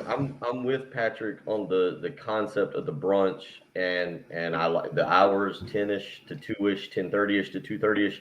Where Patrick and I draw the line is like I get the food, I get the bottomless. I'm one Bloody Mary to me is a fall or cold weather beverage. Like the Bloody Mary is, you can't. It's going to be like in the 90s today. That I can't, and because of what you're saying, like tomato juice heavy, the vodka. I can't. That's not a good morning summer drink. But a mimosa is light, refreshing. But again, I go get the brunch. I go get the shrimp and grits, maybe some kind of chicken and waffles, something along those lines, and then I eat, and I have a few, even if it's bottomless, I have a few mimosas, and then we move on to whatever else is going to happen during the day. We don't go, well, we got 3.5 more hours of Yeah, Bill, but we got to remember, we're not part of the generation. I feel like it's Patrick's generation that really has. I know there are people that are our age, and certainly Jay Phillips will probably argue otherwise. But Trey hits us up. Cool Care Heating and Air text line. Bottomless Bloody Marys plus EPL equals 8:30 to noon brunch. That English Premier League. It is the English Premier League, right? I was going to go Oh, European Professional League, EPL, English maybe Premier it's a League. Patrick, is that fan. correct? Yeah, Okay, just want to double check there. correct. That does change the game a little bit, especially knowing how much soccer does go hand in hand with the drinking in a lot of different ways. Mostly, there's not a lot of action and scoring in the whole thing. I'd have to drink But- to watch. Oh, my mic is on. Shoot. Y'all crazy. Brunch 10:30 to 12. Another texter, Matthew from Landrum. Brunch is only 10 to 11. Well, his explanation was horrendous. Just because most places Because breakfast, yeah. breakfast shuts off at 10:30 and starts serving lunch at 11. Restaurants that serve lunch also open at 11. Yeah, That's, I think that Patrick's doesn't make point any is that the brunch is a special thing at certain restaurants and the adjustment, the whole deal. Correct. I was thinking about this. Have you guys ever heard of a bad day that included brunch? Like, does this normally start a good day? Yeah, but that's because brunch occurs mostly on the weekends when you're relaxed. Like nobody's like, hey, let's go get brunch, but then we got to hustle somewhere. Like brunch is basically the start of a relaxing day. it's a Like, Sunday thing. Yes, brunch is a Sunday Right. thing. Most restaurants now have a Sunday brunch menu. I've made it a Friday. Yeah, but Saturday we're not thing talking about you occasionally. I'm not personally. We're afraid talking to. about I'm not afraid to we're drag a talking- brunch into a Friday if I've got nothing going on. After Okay, the but you show. can't go to an establishment and order off of a set brunch menu. Most restaurants now have a Sunday brunch menu where they'll have certain things. Yeah, so brunch is a Sunday thing like as a whole, generally. What is that sound? Is that the sound of radios turning off? Is that what I hear? No, people love brunch. We got more. What I'm really learning is the definition of the brunch hours is wildly crazy to everybody else. I was kind of in on this 10:30 to 2:30 thing. Like you got to sleep a little bit. You don't just. By the way, you don't just show up to brunch in like basketball shorts and a sweatshirt, right? Like I mean, there's some modicum of being dressed semi decently. I mean, It's the type. Right. Depends on the brunch that you're I attending. mean, I'm not saying you show up for Easter dinner. Like you're not in the, but you don't show up looking like you just rolled out of bed. Anonymous texter. I'm 30 years old. I don't know if I've ever had brunch. I've had like breakfast, but it's still breakfast. Lunch is lunch. What kind of food would you say is brunch? You got one food, Patrick. What's brunch? One food. Yes. Can't think of one food because it's the fusion that is. Like, you want me to read you the options? All you care to eat: eggs, bacon, biscuits, waffles, French toast, cinnamon rolls, pizza, turkey clubs, patty melts. There's a salad bar, chicken tenders. It's literally you get either one Or both, if it's all you can eat. or both. Yeah. Did Bill just say Easter dinner? What is that? John, a Clemson fan says. That's a classic Southern stuff. Dinner is lunch, Sunday dinner.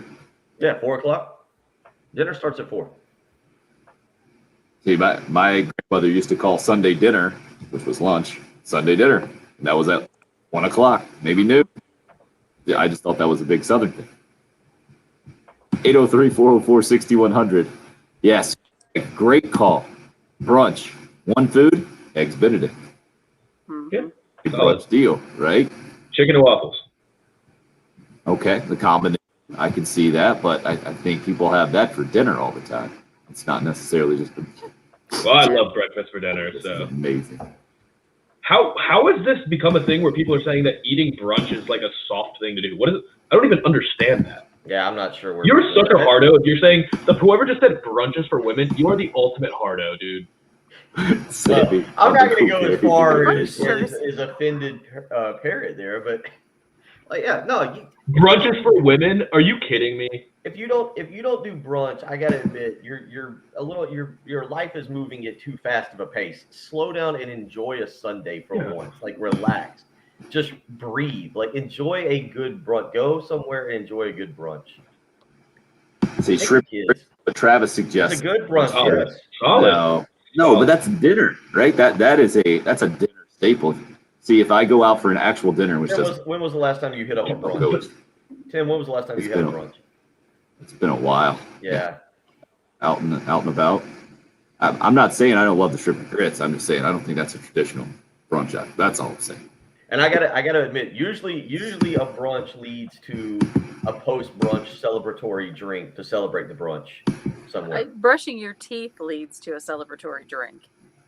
That's not true. Brunch leads to an awesome late afternoon nap. Is what it leads to. No, it does not. It is not. Undefeated. The 4 p.m. nap after a brunch. It's not. Big questions here on 107.5 The Game. We cover the stuff that's important.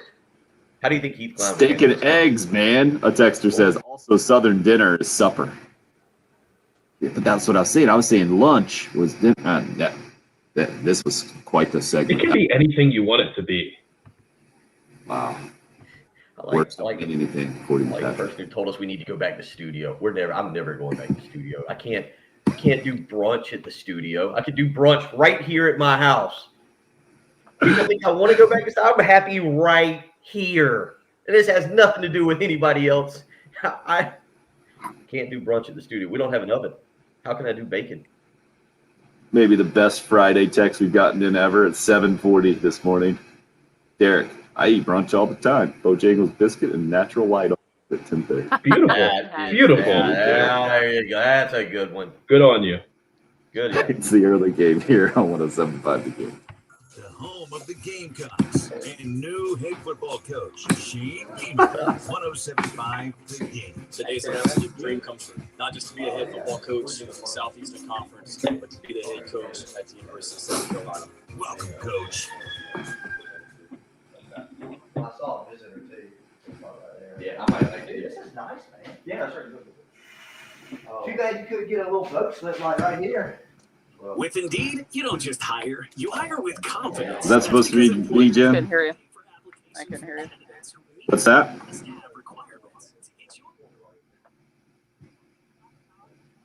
No, you're up.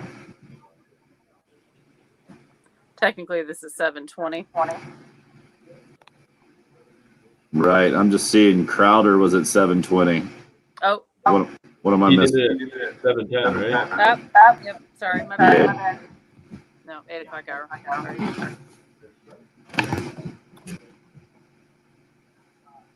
So, Jen, can you move any of those spots into the 8?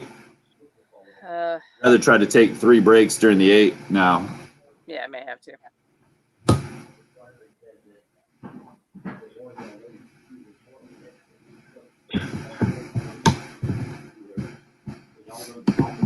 Paul, number one all-time worst texter, I think.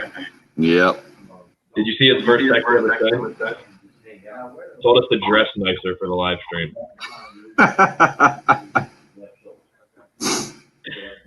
Please dress more professional. You 3 are rough-looking dudes. Blank the screen.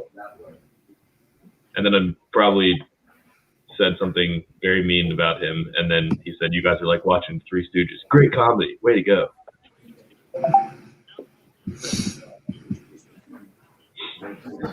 Is that person run a clothing store or something?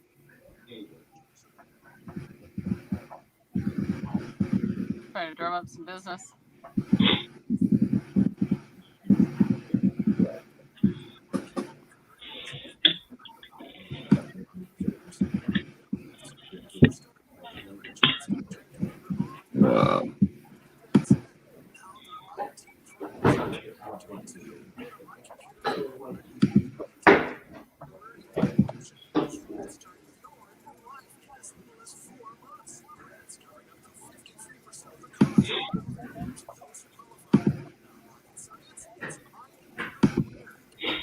Monte Cristo is wow. An egg dipped ham and cheese sandwich that is pan fried or deep fried. What? I've never had a Monte Cristo. Oh, good stuff there. It looks delicious. French toast with ham and cheese and Oh, it's on French toast sugar. too. Oh, It can be served on that. It's Wow. rich, but it's good.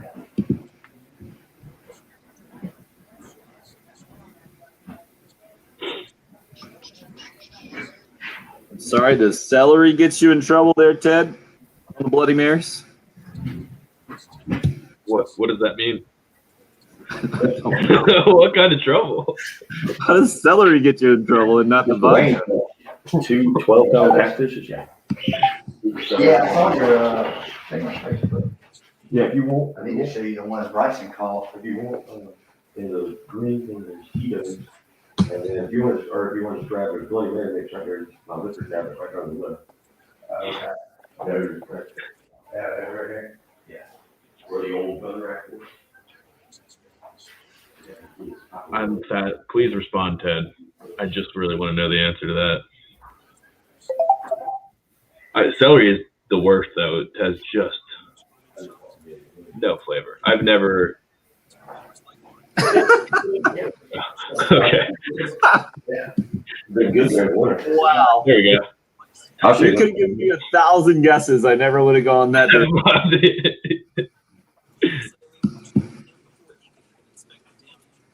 Unreal. That's funny.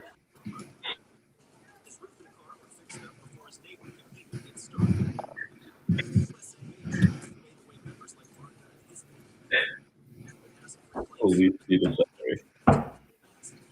Isolated by itself is a hilarious line. What's that? Just if with no context, just the line "police see the celery" is a hilarious quote.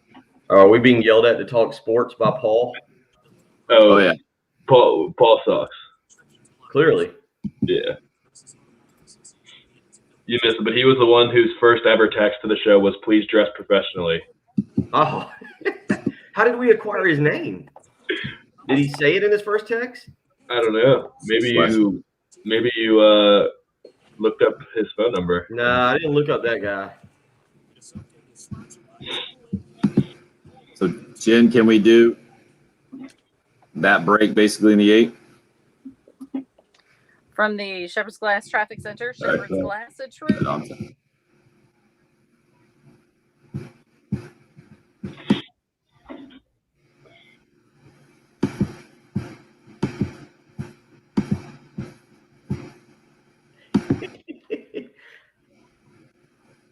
So, everybody labeled Patrick as soft, huh? Yeah. I guess so. Jen, are we good taking this up to the end of this hour? Yeah. Thank you. I'll get the 8 o'clock hour reconfigured. Yeah.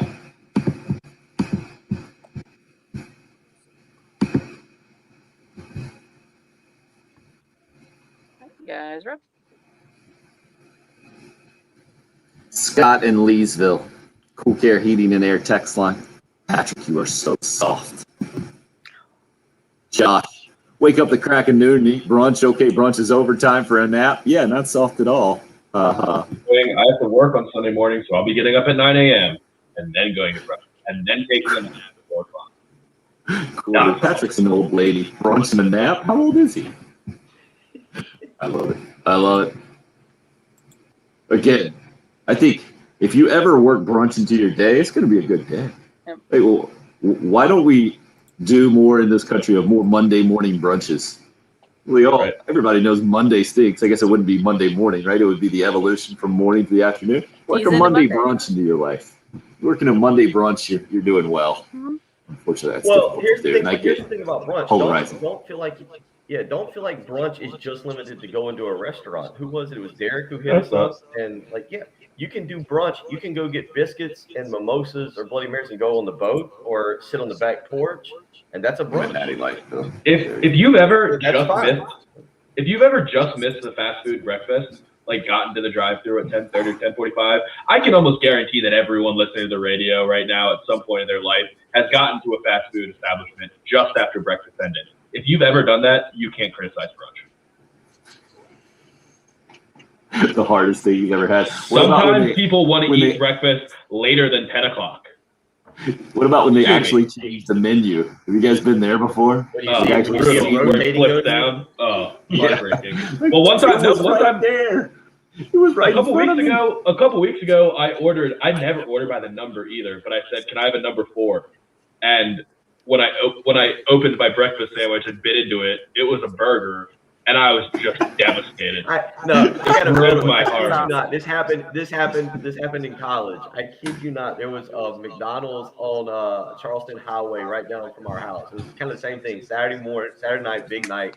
We're in college. Sunday morning, we get up. Breakfast is switching over at 10:30. We're racing to McDonald's. We get there. It's like 10:31. We order, and they're like, "Sorry, we just switched over to lunch." So we order. We go around like the whole staff inside of McDonald's is eating sausage biscuits. They took all Please, like they took all the leftover. Apparently, they just took one. all of their hard work, and instead of saving them for any customers who came by within the last, in the final 5 minutes or something, they're all just covered, just sausage biscuit crumbs going everywhere, and they're like, They were "Sorry, having here's brunch. your McDonald's hamburgers, buddy. Head on back to your house." But I like the image that Patrick bites into a sandwich that he orders without even looking at it. Did you guys get that? That's true. You thought it was your breakfast sandwich, and then you took a bite and realized it was not. I was desperate.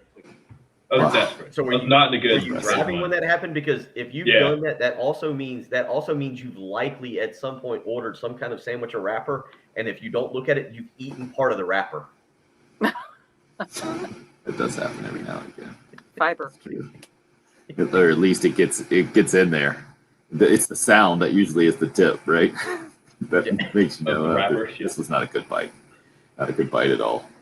This is reminding the fast food scene is reminding Troy of the classic Michael Douglas movie of Falling Down back in the day, where I believe that was the big issue about the breakfast and the lunch thing. 803-404-6100. Appreciate all the comments. Bloody in the Cool Care Heating and Air text line. No matter what time you eat breakfast, Randy says it's still breakfast. You eat breakfast for dinner, it's still breakfast. My family loves breakfast for dinner. I do too. Yeah. It's amazing. Agreed.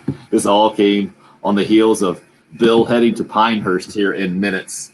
And we were talking about what went down at Congaree Golf Club yesterday with the third PGA event in the state of South Carolina. Bill, are we going to look back on 2021 as one of the best sports years of all time, especially knowing what we were coming off of and all the adjustments that had to be made? You're talking about how you're anticipating this football season, college football season, being such a celebration of football, being able to come back into 100% capacity. Is that where we are? Are we in the middle of this thing and just not quite maybe realizing it? No, I think you're right. I think that you've got to have a few special sports moments to help that. Phil Mickelson winning the PGA, and you don't really have to even be into golf completely to enjoy that. I think if we can get something really good this summer. I don't know what would be the storyline in the NBA or what would drive people in the NHL. If you get a really good finish to baseball season, I do think college football and NFL is going to be a lot of fun with the return to full capacity, and so. I can get on board with that. I can get on board with that. At least the back half, right? After, because I didn't. March Madness was nice, but the way obviously it was done with the bubble and then being in Indiana, in India, I guess it was throughout Indiana, given all the colleges they used. But I would say the back half. I would say starting with the Masters. I feel like the Masters is where the sports year has really picked up. Okay, well, yeah, with Hideki Matsuyama winning that thing in relatively dull fashion, I would say that's not good. To me, the Super Bowl with Tom Brady and the Bucs making the run, I'm talking about calendar year of 2021 was a heck of a start. But you can go back to 2020 and when everything was going on in that, 4-month period that we got when baseball kind of resumed and then football season got going and the whole thing, all the overlap. Maybe it's just the last 6-month period will be somewhere in there as opposed to getting back on track, maybe more of the typical calendar as we're getting ready to do here in 2021. That includes this ridiculously busy June for recruiting and camps and college football and the whole thing. The social media is definitely cranked up from a Gamecock football perspective. And you see the video, I think it was yesterday, showing off the facilities or whatever it was, one of the more recent ones for Gamecock football. Feel like these visits are going about as well as they would have anticipated, or is that just exactly how it's going to play out on social media no matter what? I think it's a combination of both. I think what you end up getting right now is kids who haven't been able to take visits for 15 months, and a lot of them are juniors who never got to take those visits, so they're in all of pretty much everything. Like, I mean, let's be honest. A lot of these schools they're going to, they've built palaces, incredible facilities. So some of these first trips for kids are like, oh my goodness, look, compare this to my high school weight room. So. Great question to end this dysfunctional hour from Rooster P on that text line. I love a BLT, he says, with a fried egg. Now, is that breakfast, brunch, lunch, or can it be all three? It's breakfast, it's brunch, and if it's anything after brunch, it's called a snack. 15. You can call that dinner, man. Hell, you kidding me? BLT with an egg? That's all the food groups? Snack. It's coming from a guy who prefers to liquid dinner, I think. Good luck this weekend, Piner, sir. I'm going to need it. McMurray's here. We're about to head out. It's all sports. 107.5 The Game.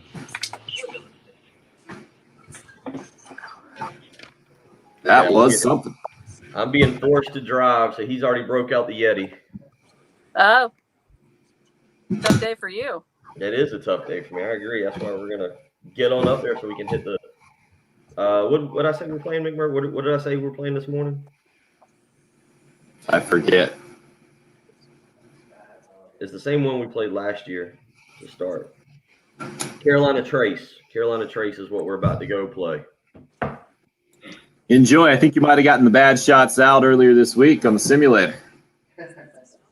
Well, let's all hope that that's exactly what happened. So it also means I wasted all my good putts on the other simulator. Could be. Could be. All right. If y'all need anything, shoot me a text, give me a call. Otherwise, I will see y'all Monday morning. All right, sounds good. Good Have luck. fun. Thank you. Have fun. See ya.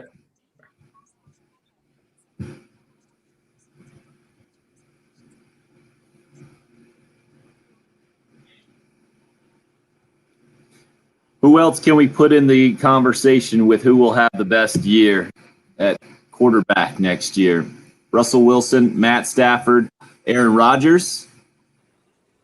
Since those three guys, we've been in any other quarterbacks? Deshaun Watson, would he be the fourth right now? Well, Rodgers and Watson are just will they even be playing football next year? Question. Right. So do we put? We don't put. No one would vote Jared Goff, right? No. I like all four of those guys. All four in the news for many different reasons. Russell Wilson, Aaron Rodgers, Deshaun Watson, and Matthew Stafford. How would you rank it 1 through 4? Well, I wouldn't really know How to rank Rodgers? Yeah. I mean, I was Aaron Rodgers and the rest of the ball. Because he's probably the best.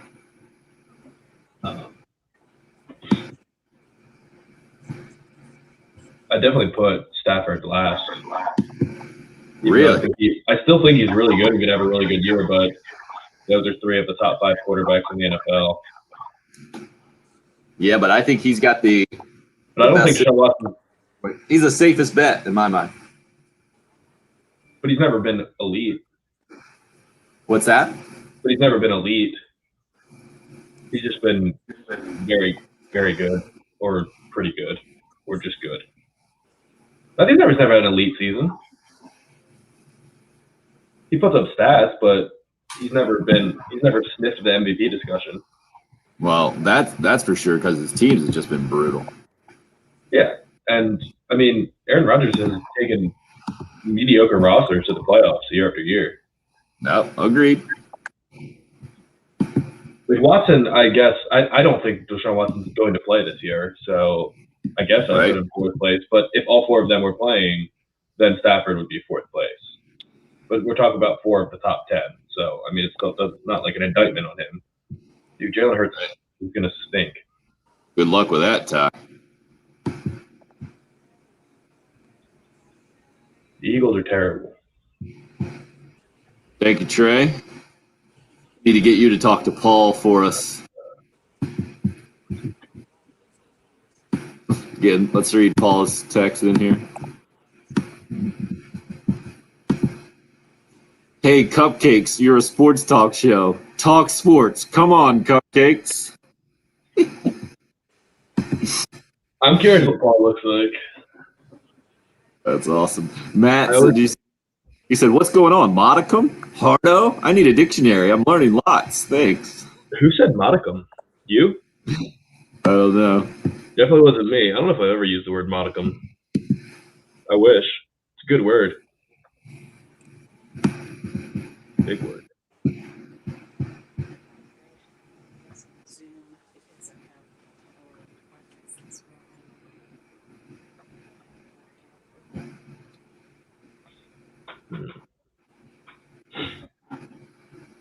No, can't find. Oh, never mind.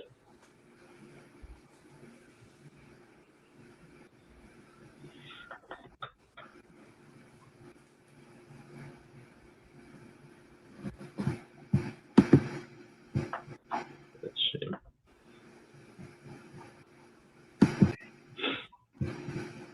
That's a good question. How did we find out this guy's name is Paul? See if I can figure that out. At no point. Oh, hey Tim, Paul. What about? Oh, yeah, that's when I called him out by basically for not putting his name. I was like, an anonymous texter says,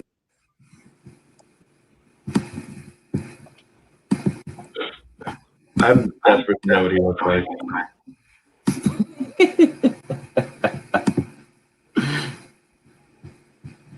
I hope he is just a massive slob because his first text was definitely professional.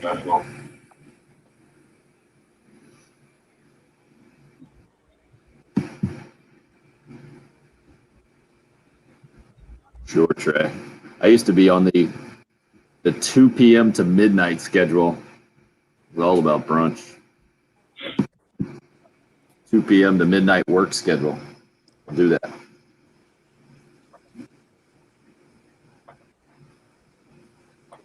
We used to go to a Sunday brunch. I don't know, like every couple months or something. It was in the suburbs, so we'd go to church and then we'd, go up to Oak Brook, and it was like kind of a fancy brunch. It had the eggs and the champagne, the harpist, and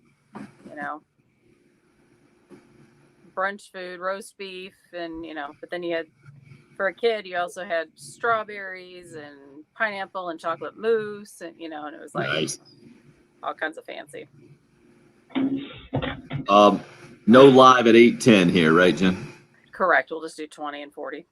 So, Patrick, we need to do all 3 breaks here. Okay. And stuff. I blame Bill.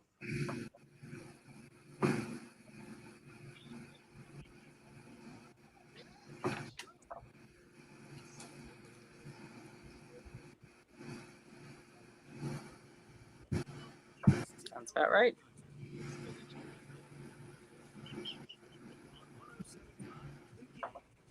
You guys are up. Friday morning, not yet brunch time. We got an hour and a half until brunch hits. Patrick, is that right? 9:30 to 3:30. Is that what you said the brunch? It can be any of those times. I wouldn't say that you have to go for 6 hours, but if you want to call your brunch 9:30 to noon or 11 to 3, I won't criticize. Some people have been criticizing you today in your pro brunch stance. I mean, it's Can a you be a brunch ridiculous bro? thing. Oh. You can be Sounds like anything, bro. Really. It sounds like that might be the only thing, one of the few things we get you for being 25 years old. I believe Jen referred to you as snowflake or a snowflakey thing earlier. Well, Jen referred to me as snowflake for going to brunch, and then just said that she used to go to brunch. As a Sunday. kid. No. I was saying it was a snowflakey thing because I'm thinking that I wasn't saying you're a snowflake. I'm just saying that seems like a snowflake thing of not wanting to get up early and, that kind of thing. You know what she's doing, right? She's doing the Russell Wilson thing. I did not demand a trade. I just told the Seahawks the 4 or 5 teams that I would go to if they were to be so inclined to actually trade. Brilliant, Jen. See what you're doing. Perfect. We'll go with that. And This plus yesterday's news of Sean McVay saying he feels really good, radio edit, about having Matthew Stafford right now, got me thinking about projecting forward to this football season from the big-time quarterback perspective. Because it's been a really strange, unique offseason. Like, there's always some sort of drama, and quarterbacks are typically at the center of drama, right? Last year it was Tom Brady leaving the Patriots, going to the Bucs. A lot of us, I never saw that happen. I understood the power struggle and the triangle of Belichick and Kraft and Brady. I got it, but I thought that was more media hype than anything else. I just assumed that Robert Kraft was writing a blank check for Tom Brady to ride out his career, and Bill Belichick would have to live with it. That didn't happen. Then I never would have thought that Brady would have had as much success with the Bucs as he did. Sure, they would have been a good team. He would have made them better, but the Super Bowl champ never would have saw. Didn't see that coming. The Aaron Rodgers situation with the Packers is just seemingly an absolute mess right now. The Deshaun Watson deal. We talked about Deshaun Watson a bunch, I don't know, a couple of months ago, when we felt like the Carolina Panthers were really trying to position themselves as the destination, and maybe them or the Jets, the whole thing. And then we've seen that thing turn completely upside down with the off-the-field allegations. And Patrick, you're at the point where you don't even think he's going to play at all this upcoming season. And we're talking about one of, if not the best quarterback in the league last year. I get it, Aaron Rodgers was the MVP, but certainly right in there, top 3 quarterbacks in the league. Russell Wilson, with where he's at with the Seahawks, and then Matthew Stafford. Amongst those 4 quarterbacks, to me, I think Matthew Stafford is the safest bet right now of who's going to have the best season moving forward, because he's with Sean McVay and the Rams. And what we've seen with Jared Goff in the past, not so much recently, but when they made the run to the Super Bowl. And realizing, too, I didn't know. I thought 36 would have been my guess. You guys looked up how old Matthew Stafford is as we sit here today. Same age as Russell Wilson. Is that right? Exact same age, 33? Yeah. Crazy to me. Yeah. Because of all the injuries that you talked about. Yeah. There's a lot more mileage. I get it. The thumb thing is a concern for sure. But he's playing with the Rams. He's playing with Sean McVay. I think he's the safest bet out of Aaron Rodgers, Deshaun Watson, and Russell Wilson because of the other issues that are going on with all those guys. And they're all different, unique issues for sure. But Matthew Stafford seems to be sitting in the best position as we sit here today to have the smoothest run in 2021 in the NFL. Who would you put on top of your list there out of those 4 right now, Patrick, who you feel most confident will have the best season? So I guess, like, if we framed the question, or if I'm thinking of the perspective of, like, if they all had even MVP odds, who would I place my money on, I guess? Exactly. I think in that case, I would go Russell Wilson. If he plays, Aaron Rodgers, for sure, number 1.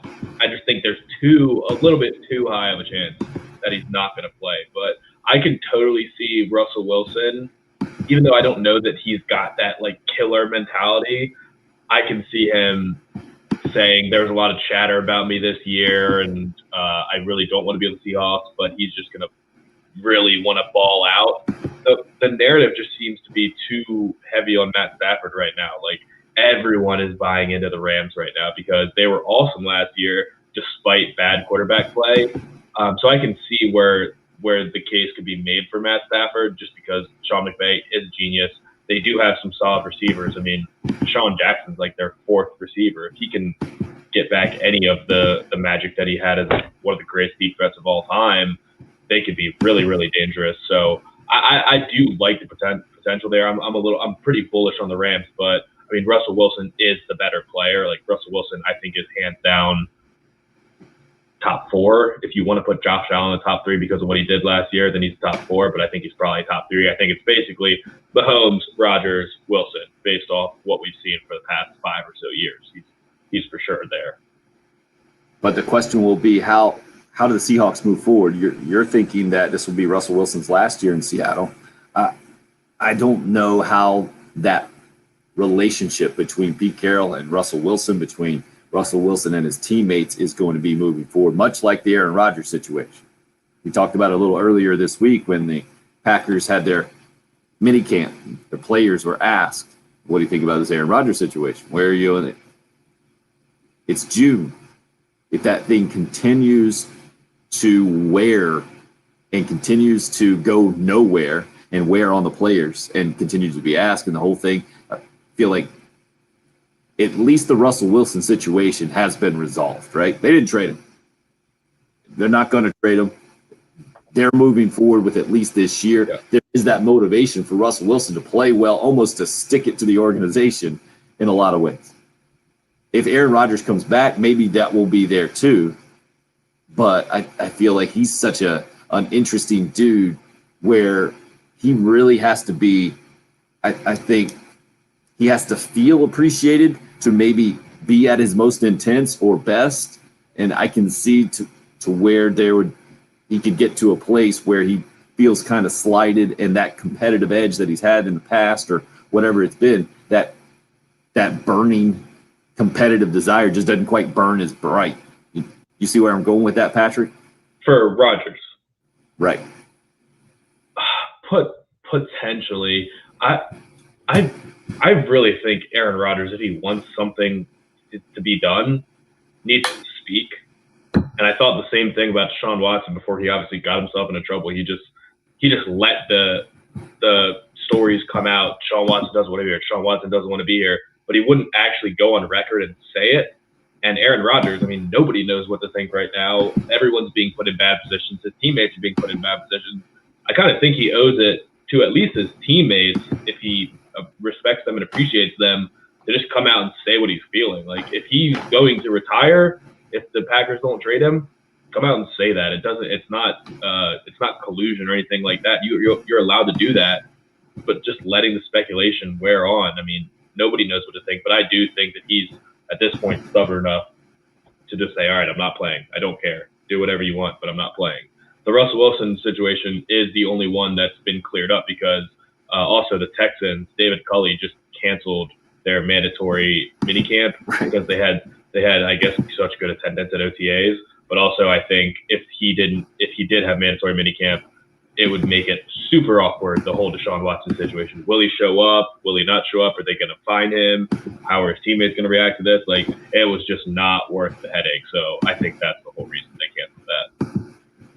Why would Russell Wilson need to stick it to Seattle? Anonymous texter hits us up. Cool Care Heating and Air text line 803-404-6100. They gave him everything that he asked for.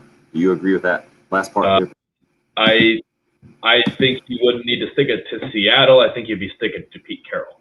I don't think he holds anything at, like, the fan base there is great, and he's had good teammates. I think I was in the camp that him complaining about his sacks and his offensive line was kind of ridiculous because it is his own fault. Like, he is the guy that scrambles around for way too long and takes sacks that he doesn't necessarily need to take. At the same time, they haven't really devoted resources to the offensive line, so I can kind of understand it, but publicly bringing it up, I think, was a terrible move. I just think if he's sticking it to anyone, it's Pete Carroll for not valuing his opinion and basically tell him to take a hike whenever he wanted to be involved in the game planning and roster building. So as you say that, it dawned on me, 3 of these 4 guys, I feel like this thing is personal, and you can't argue it's all 4, right? Obviously, it was the personal off-the-field issues with Deshaun Watson. It's personal between Aaron Rodgers and Brian Gutekunst, the GM of the Packers, the team president of the Packers there. That's a personal issue. Carroll versus Russell Wilson, personal. And then it's personal on the other side, maybe, with Sean McVay. Positively, yeah. Stafford. And clearly, you could argue it was just a professional relationship gone bad between Jared Goff and McVay, but that one needed to be changed, and it has. And now we'll see what happens on the other side of that thing with the Rams and Matt Stafford as their quarterback. 4 interesting, unique situations, and yet they do share some similarities as we're heading into 2021 about the uncertainty of what is ahead. 803-404-6100. I'm uncertain what's going to happen here in hour number 3. You never know. We started today about the college football playoff and the 12 teams and the whole thing. What we haven't heard, Patrick, you're right, you mentioned it earlier, is the argument that this 12-team playoff expansion isn't a good thing. If you're if you still have that mindset, would certainly want to hear from you, that argument. I get it. It's going to be different, but I think we're all in the same direction, pulling in the same direction here for the most part, that college football is going to be better with a 12-team playoff as opposed to the 4 that we've seen recently. We will get into it and love to hear your opinions as we roll on this morning at _Patrick Perrette, where you can find Patrick on Twitter. She is at Jen Jensen Morse, producing from the Herndon Chevrolet Studios in downtown Columbia. I'm at Tim Hill 1075 on Twitter. It's the early game here on 1075 The Game.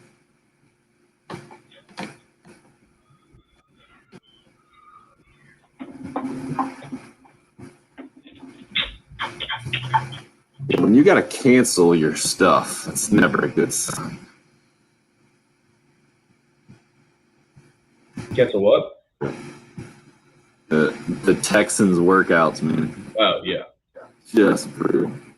I mean, some teams cancel like a day or two of it because attendance is really good and it's like a bonus, but not the whole time.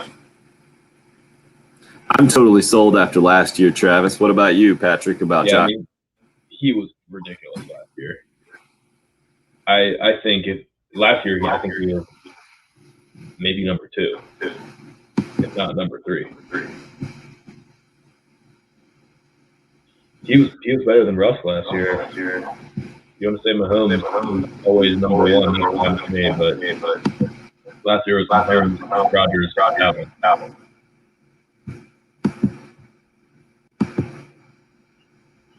Yeah, he was just so impressive. Like outside of the pocket, just ripping balls on the run, dude, insane. And him and Stephon Diggs had just amazing chemistry immediately, with no time to build.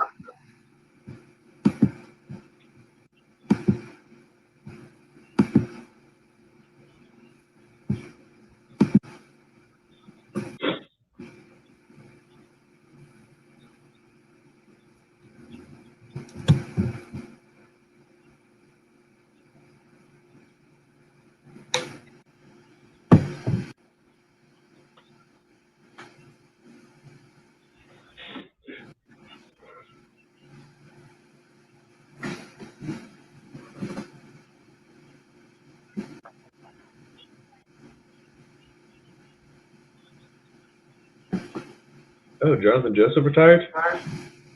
Yeah. I didn't see that. Right?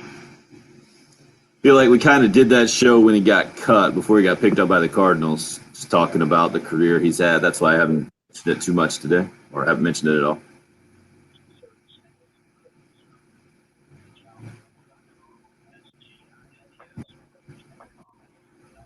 Where's he from? I disagree, Troy. We'll get into it here in a second. Where's Joseph from? Yeah. Rock Hill?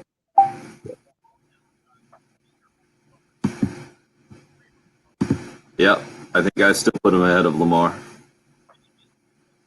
Because having success with the Bills is more impressive to me than having success with the Ravens.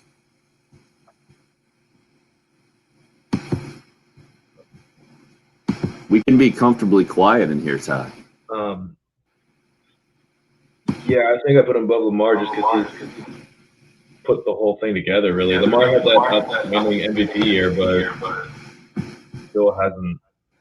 Allen has gotten consistently better every single year, and like that was year 3, right? Yeah, that was year 3. So he's gotten substantially better every season. And I said he stunk, I think, for the last season. So I wouldn't admit it if I didn't believe it.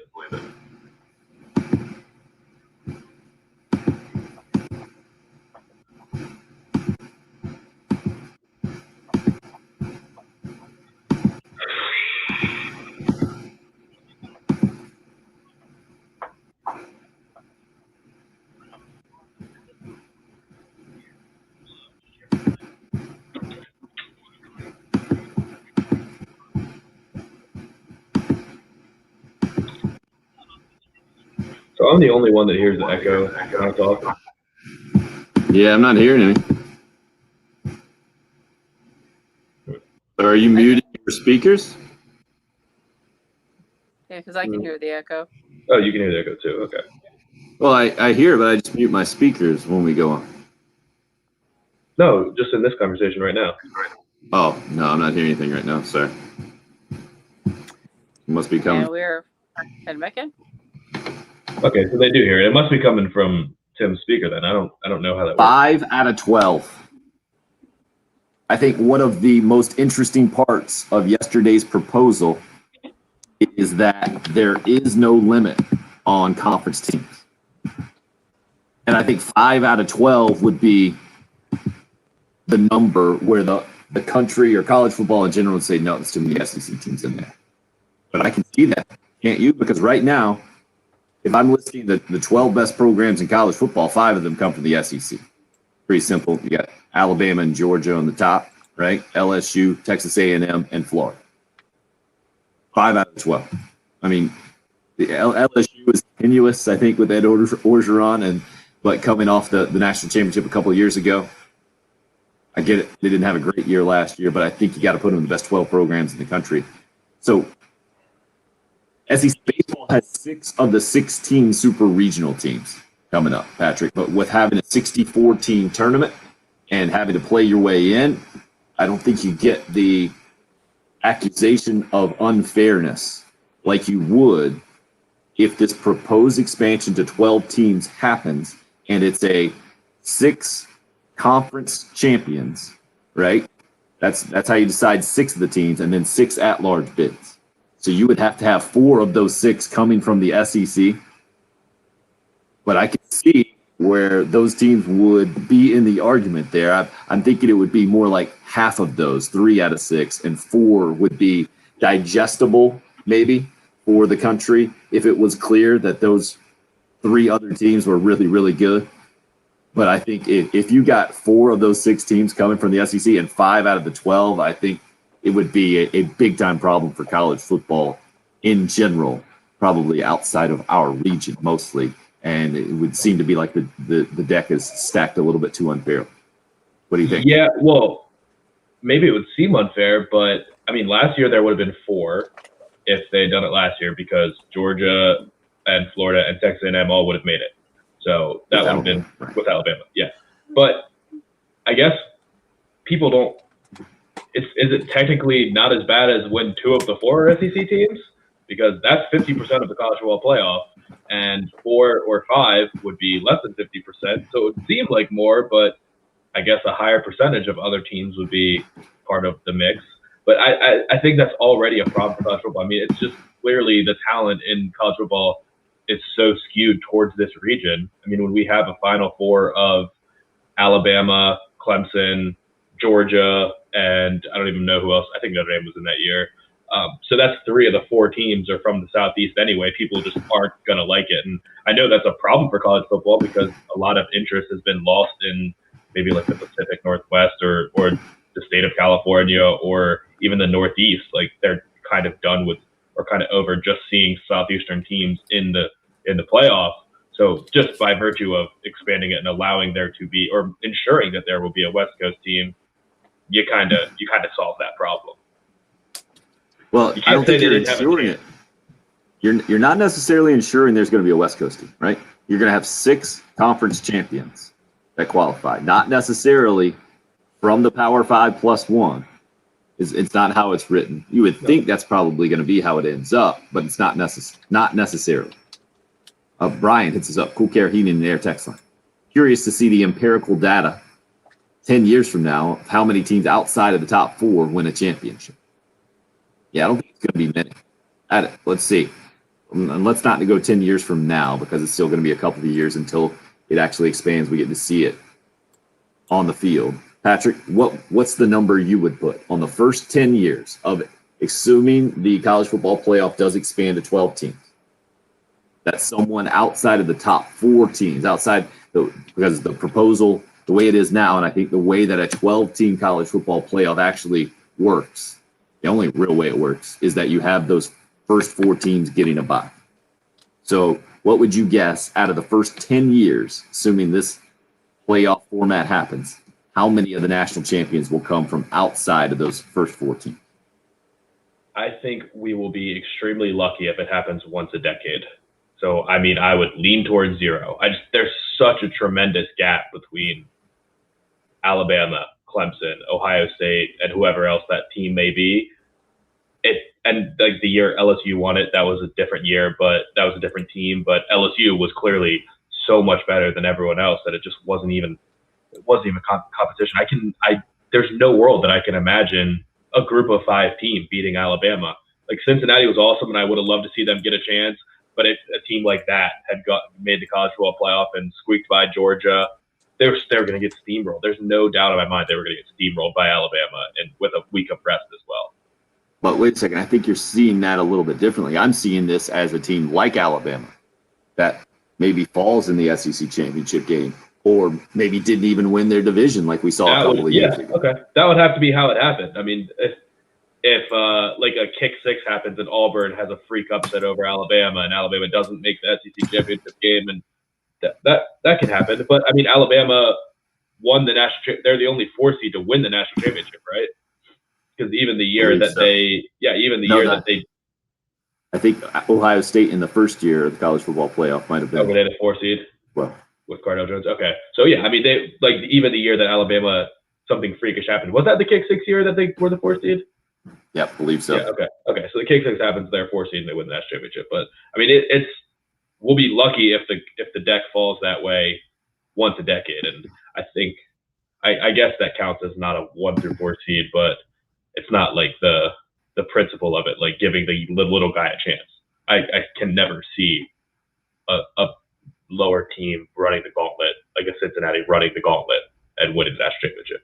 Right. Well, you can't see it because the opportunity's never even been there. But I get you. I see where you're coming from with the physical nature of football. It seems a lot less likely than an upset run that we've seen in other sports for sure. More of your comments on the Cool Care Heating and Air text line at 803-404-6100. Anonymous texter. College football playoff expansion's great, but will destroy lesser bowls since they won't matter. They already don't. That was my point as well. And as long as TV contracts are going to be there for these bowl games, as long as that inventory will be there for sports networks kind of leading up to this, I think the bowls are going to be just fine. We've already seen a declining attendance in the whole thing, and they definitely mean less today than they've meant in the past. I don't think this is going to – I think this system allows it, this proposed format allows those things to still exist, those bowl games to still exist. Now, maybe a couple of them go away. I don't think that's a bad thing necessarily for college football. And I think it's just been watered down so much with all these bowl games basically being created because they can make money that I don't think we're going to notice if a couple of them go away. And as long as they can make money from a TV standpoint, it's going to be just fine. Speaking of kind of financial implications, Dave has a couple of questions about the possible playoff. We'll give the answers, or we'll do our best to answer them when we come right back. Is there a financial benefit, Dave asks, being the number 5 seed instead of the 4 seed, since you then get to host a game on campus, or is there shared income? It's a great question. Never thought about it. I would assume you're going to make more money there if you're the 5 seed and get to play at home. Secondly, would the committee mess with the rankings to keep repeat and conference matchups? In theory, say Alabama and Georgia can end up playing 3 times in a season. Great questions. We'll discuss the answers, and who knows where this thing will go, where a brunch conversation took over the show in hour number 2. Well-rounded is how I like to put our show. 803-404-6100 if you would like to join via the Love Chevy phone line to the Cool Game and the Air text line. It's the early game here on 107.5 The Game.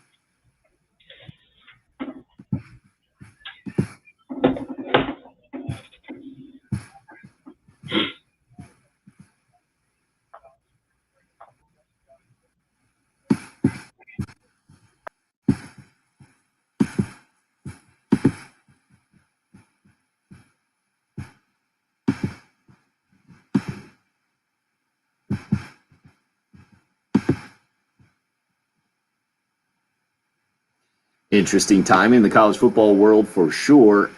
Amazing timing right now from a housing market perspective, especially if you're looking to refinance, lower that mortgage payment.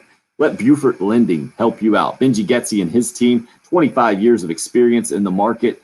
they've seen nearly every situation, most likely. Whatever your situation is, whether you're looking to expand, maybe move into a larger house because you got a growing family like I am. You're looking to refinance your current situation because the numbers are absolutely outstanding. Maybe you're looking to get a second home right now. Let Benji Getzi and his team help you out. Give them a call at 843-524-2404. I've already seen it personally going through this process with Benji, that I can count on him to be there when I need my lender to be there. He has stepped up multiple times for me, and I know he can do the same thing for you.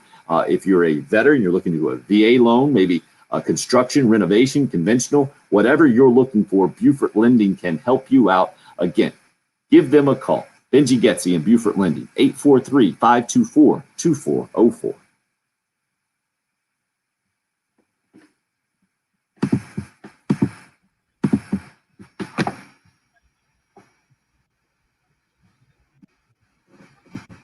So still echoing on your end, Patrick, for me? Yeah, it is. Yeah. Sorry about that. Well, I don't know what it is.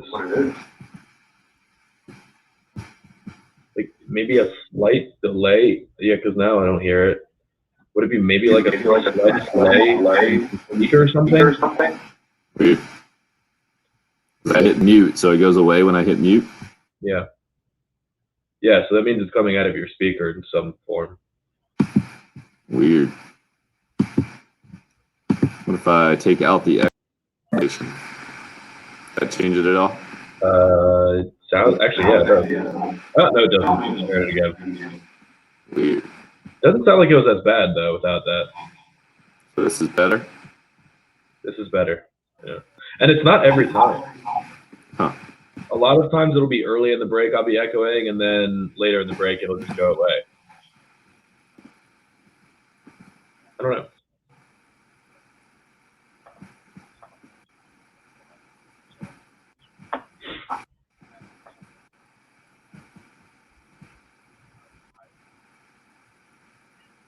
Does Bama break 100?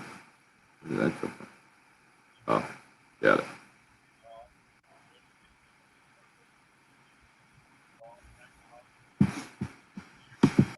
That is good stuff, Trey. Very descriptive. Not so sure about that, but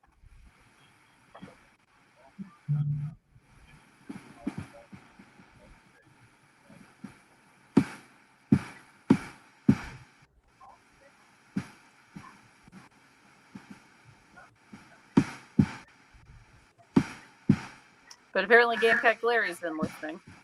Nice.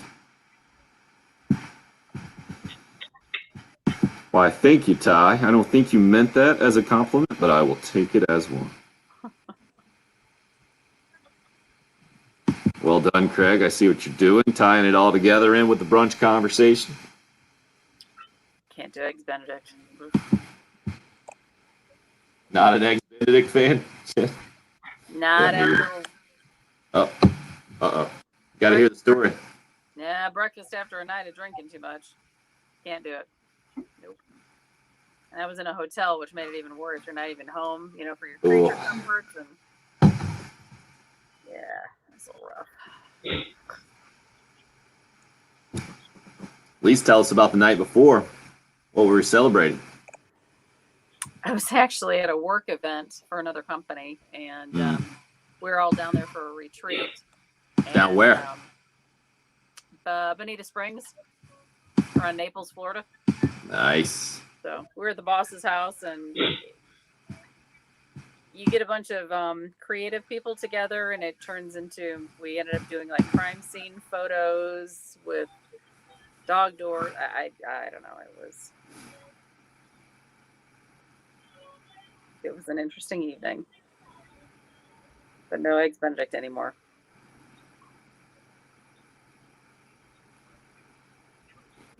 Patrick, can you follow that text in from Dogman there? I can't follow that to save my life.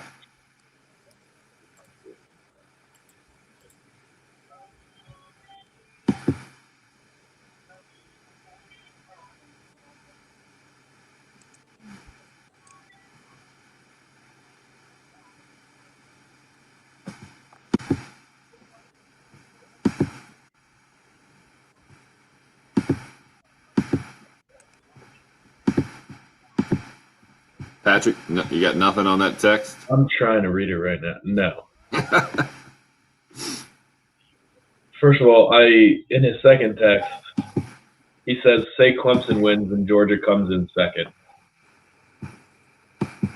When you talk about two teams playing each other and one team wins and the other team comes in second, Georgia didn't come in second. They lost in your.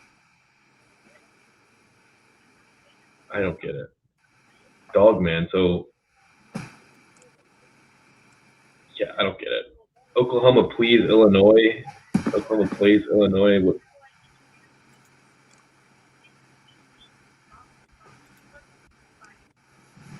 I think the gist of it is that if you schedule tougher opponents, it's not going to hurt you as bad anyway. So the 12-team playoff helps. I think that's the best.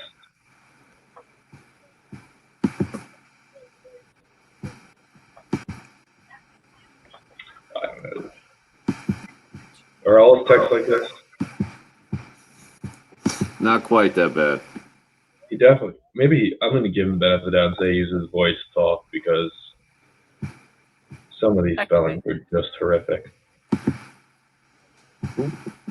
About to head back in. Thank you.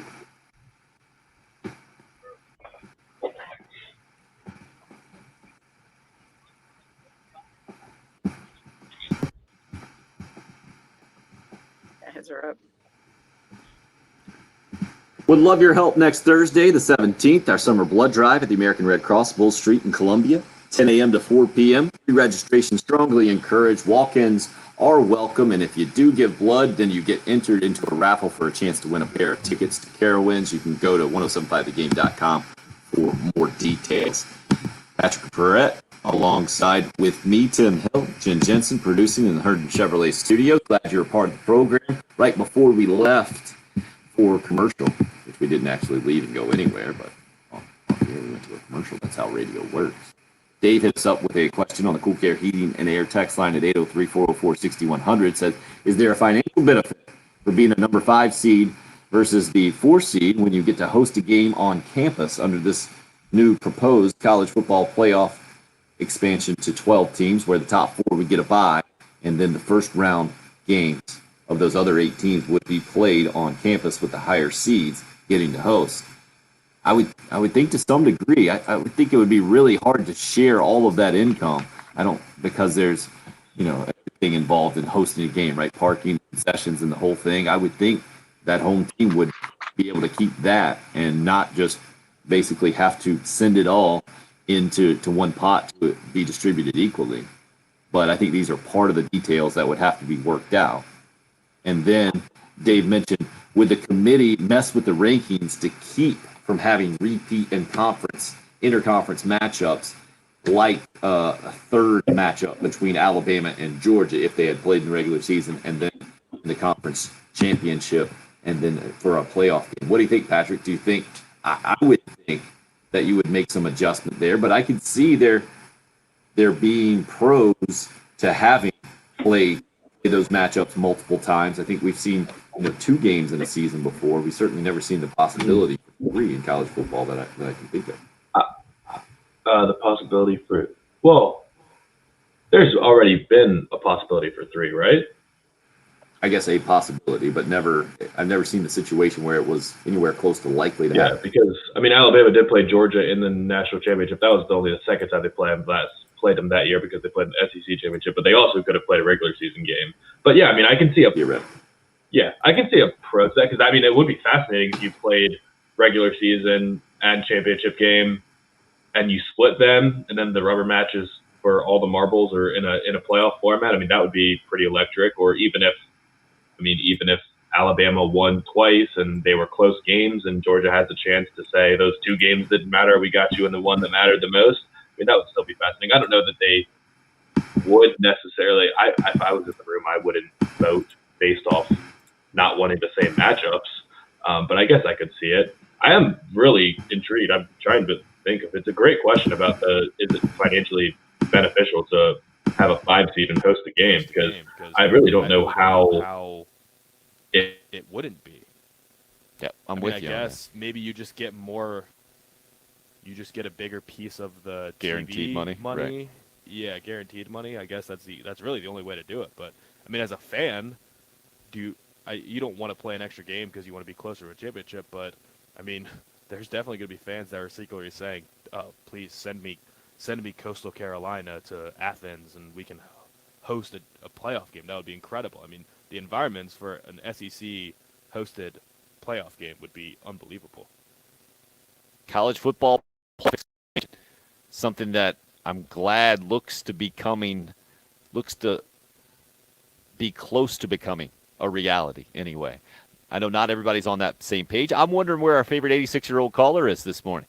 Gamecock Larry up with us on the Love Chevy phone lines. 12 teams in the college football playoff. Gamecock Larry, what do you think, sir? It don't make no difference to me how many we got them. I'm just waiting for my Gamecocks to get in there. I don't care if they got 8, 10, 12, 25. I don't care as long as my Gamecocks can get in there.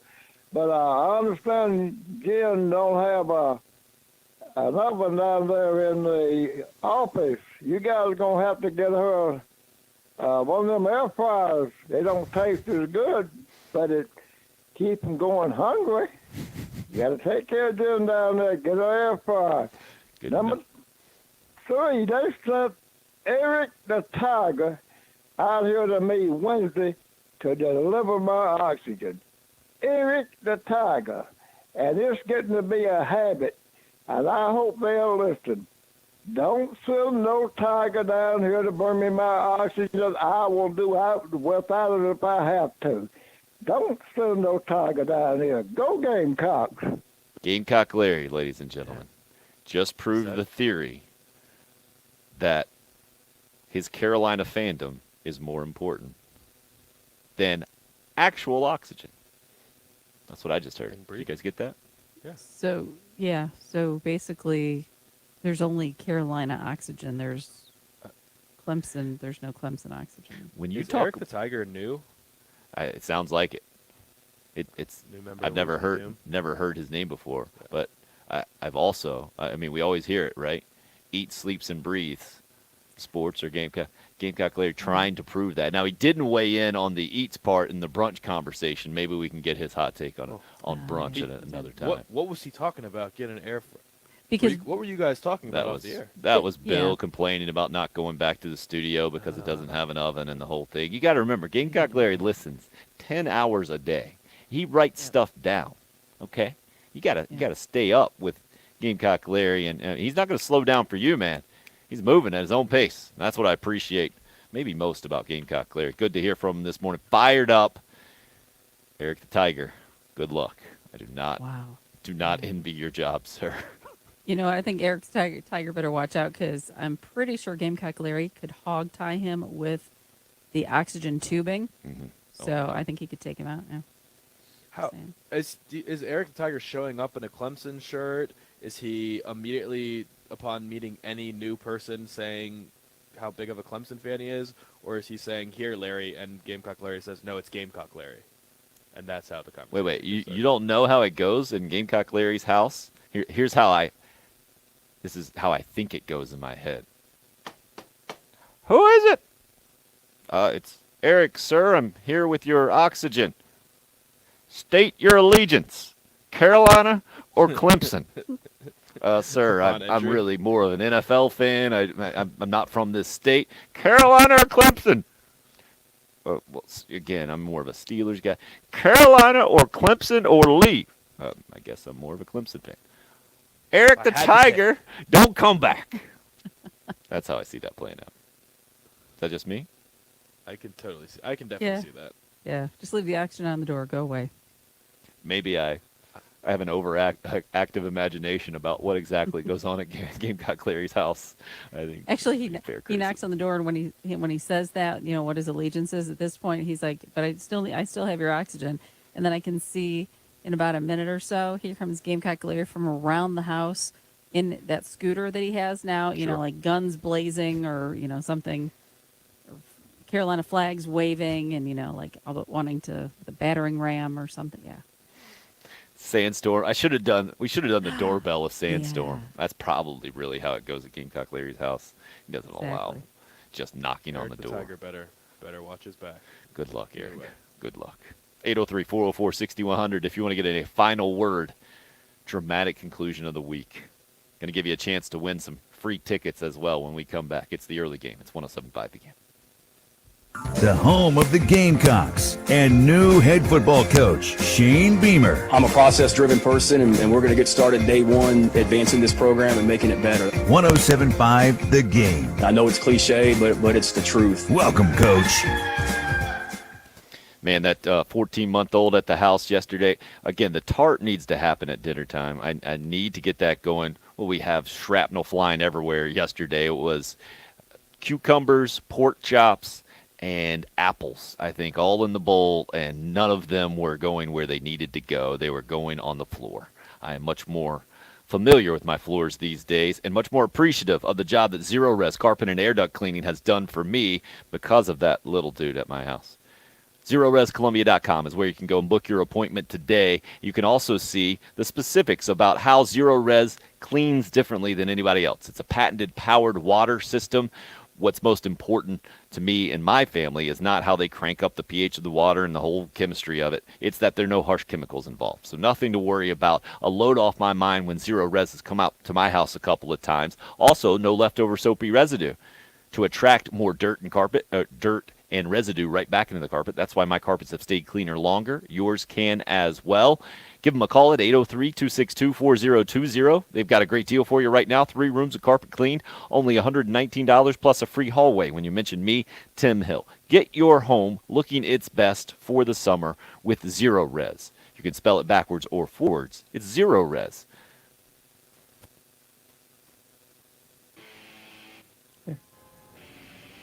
From the Shepherd's Glass Traffic Center, Shepherd's Glass, a true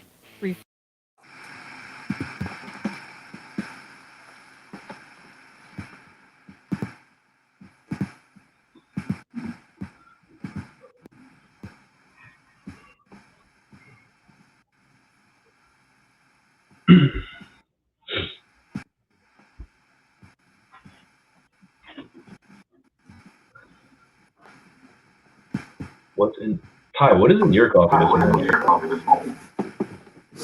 That was my original thought, but clearly Ty just wants some attention, I think. So I wasn't going to give it to him. Let's see. Just dominating the live chat there. How many in a row are there? Gold star. 1, 2. 6 out of 7. Impressive.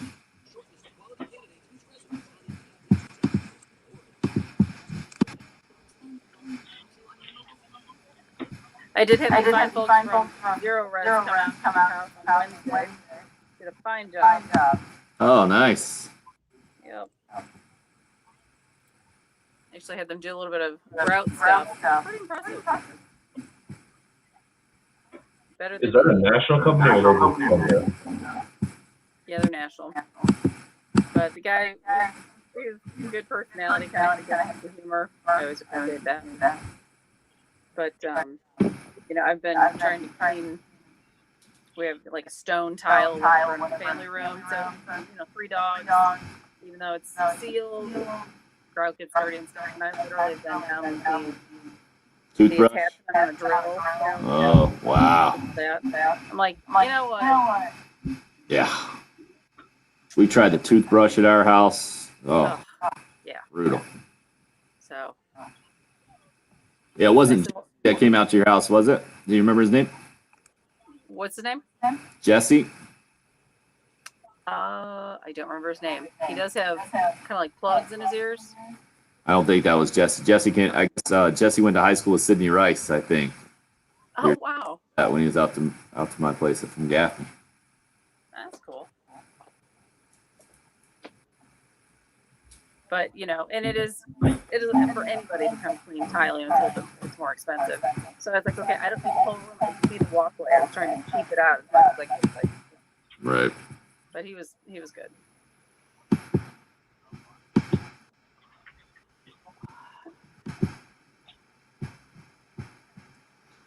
So, Jen, I'm going to mention the Marty Simpson tickets coming straight back in. Okay. I'll set up. Thank you. And if you get more than one call, it looks like we have at least 2 pair. And just plug them into that 1 p.m. spot if you want to give more than 1 pair. Okay. Do that. How about I head back in?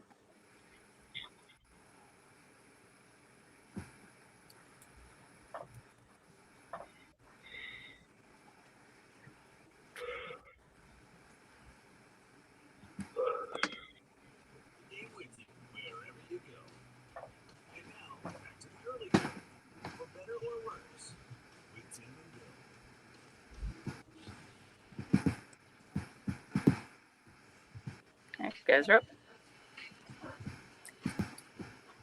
Free tickets available right now. If you give us a call on the Love Chevy phone lines, 803-404-6100. It's former Gamecock football player, now comedian Marty Simpson at Northside Baptist Church in Lexington, 4347 Sunset Boulevard, if you need the exact address. Sunday at 5 o'clock this weekend is the show, so plenty of time to get home at a reasonable hour there. A good way to spend your Sunday afternoon. Marty Simpson, Northside Baptist Church.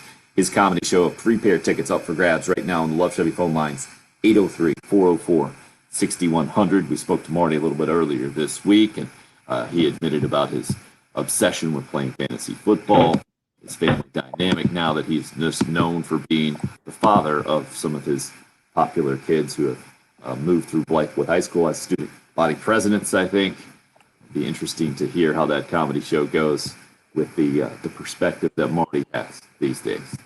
The perspective on this show has been very interesting, and of course, our favorite 86-year-old caller, Gamecock Larry's, is always the most impressive, the wisest for sure. How about Will coming through after that call from Gamecock Larry saying that he would rather not get his oxygen at all if Eric the Tiger is going to deliver it. Will says the air we breathe is only 19% oxygen.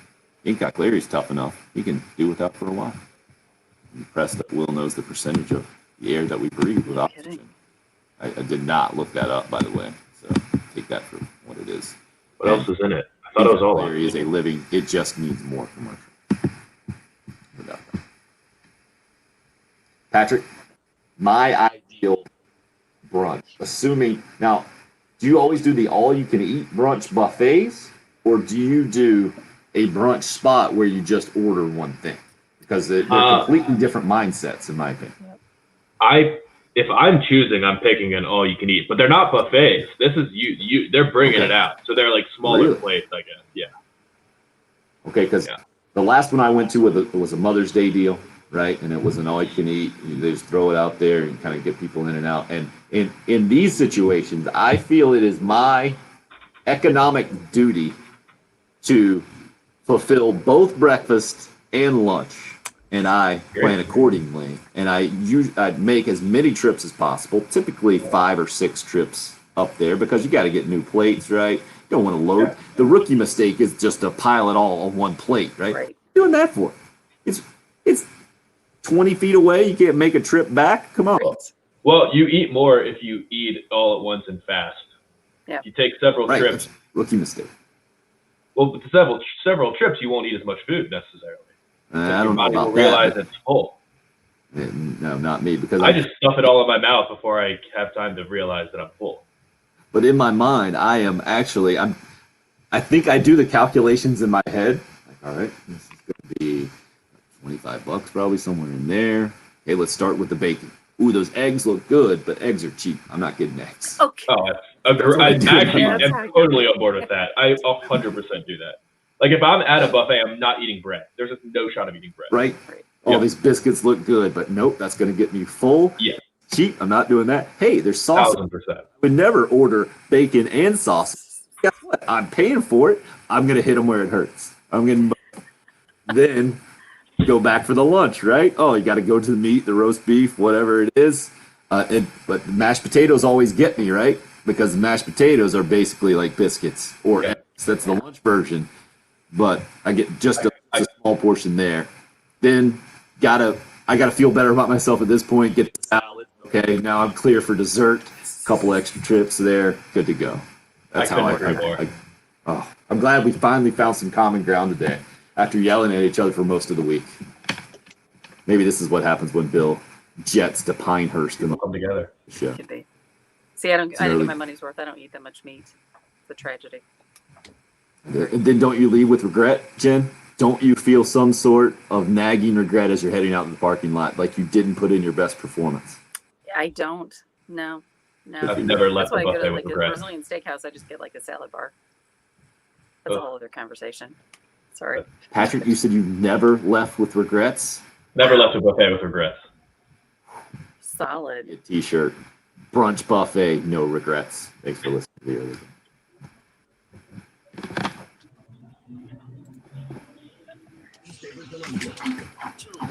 That was fun. Thanks for checking us out, guys, on the live stream. Except for Ty. I don't think you added anything, Ty. Just trying to take away. Yeah, I don't know what's going on there.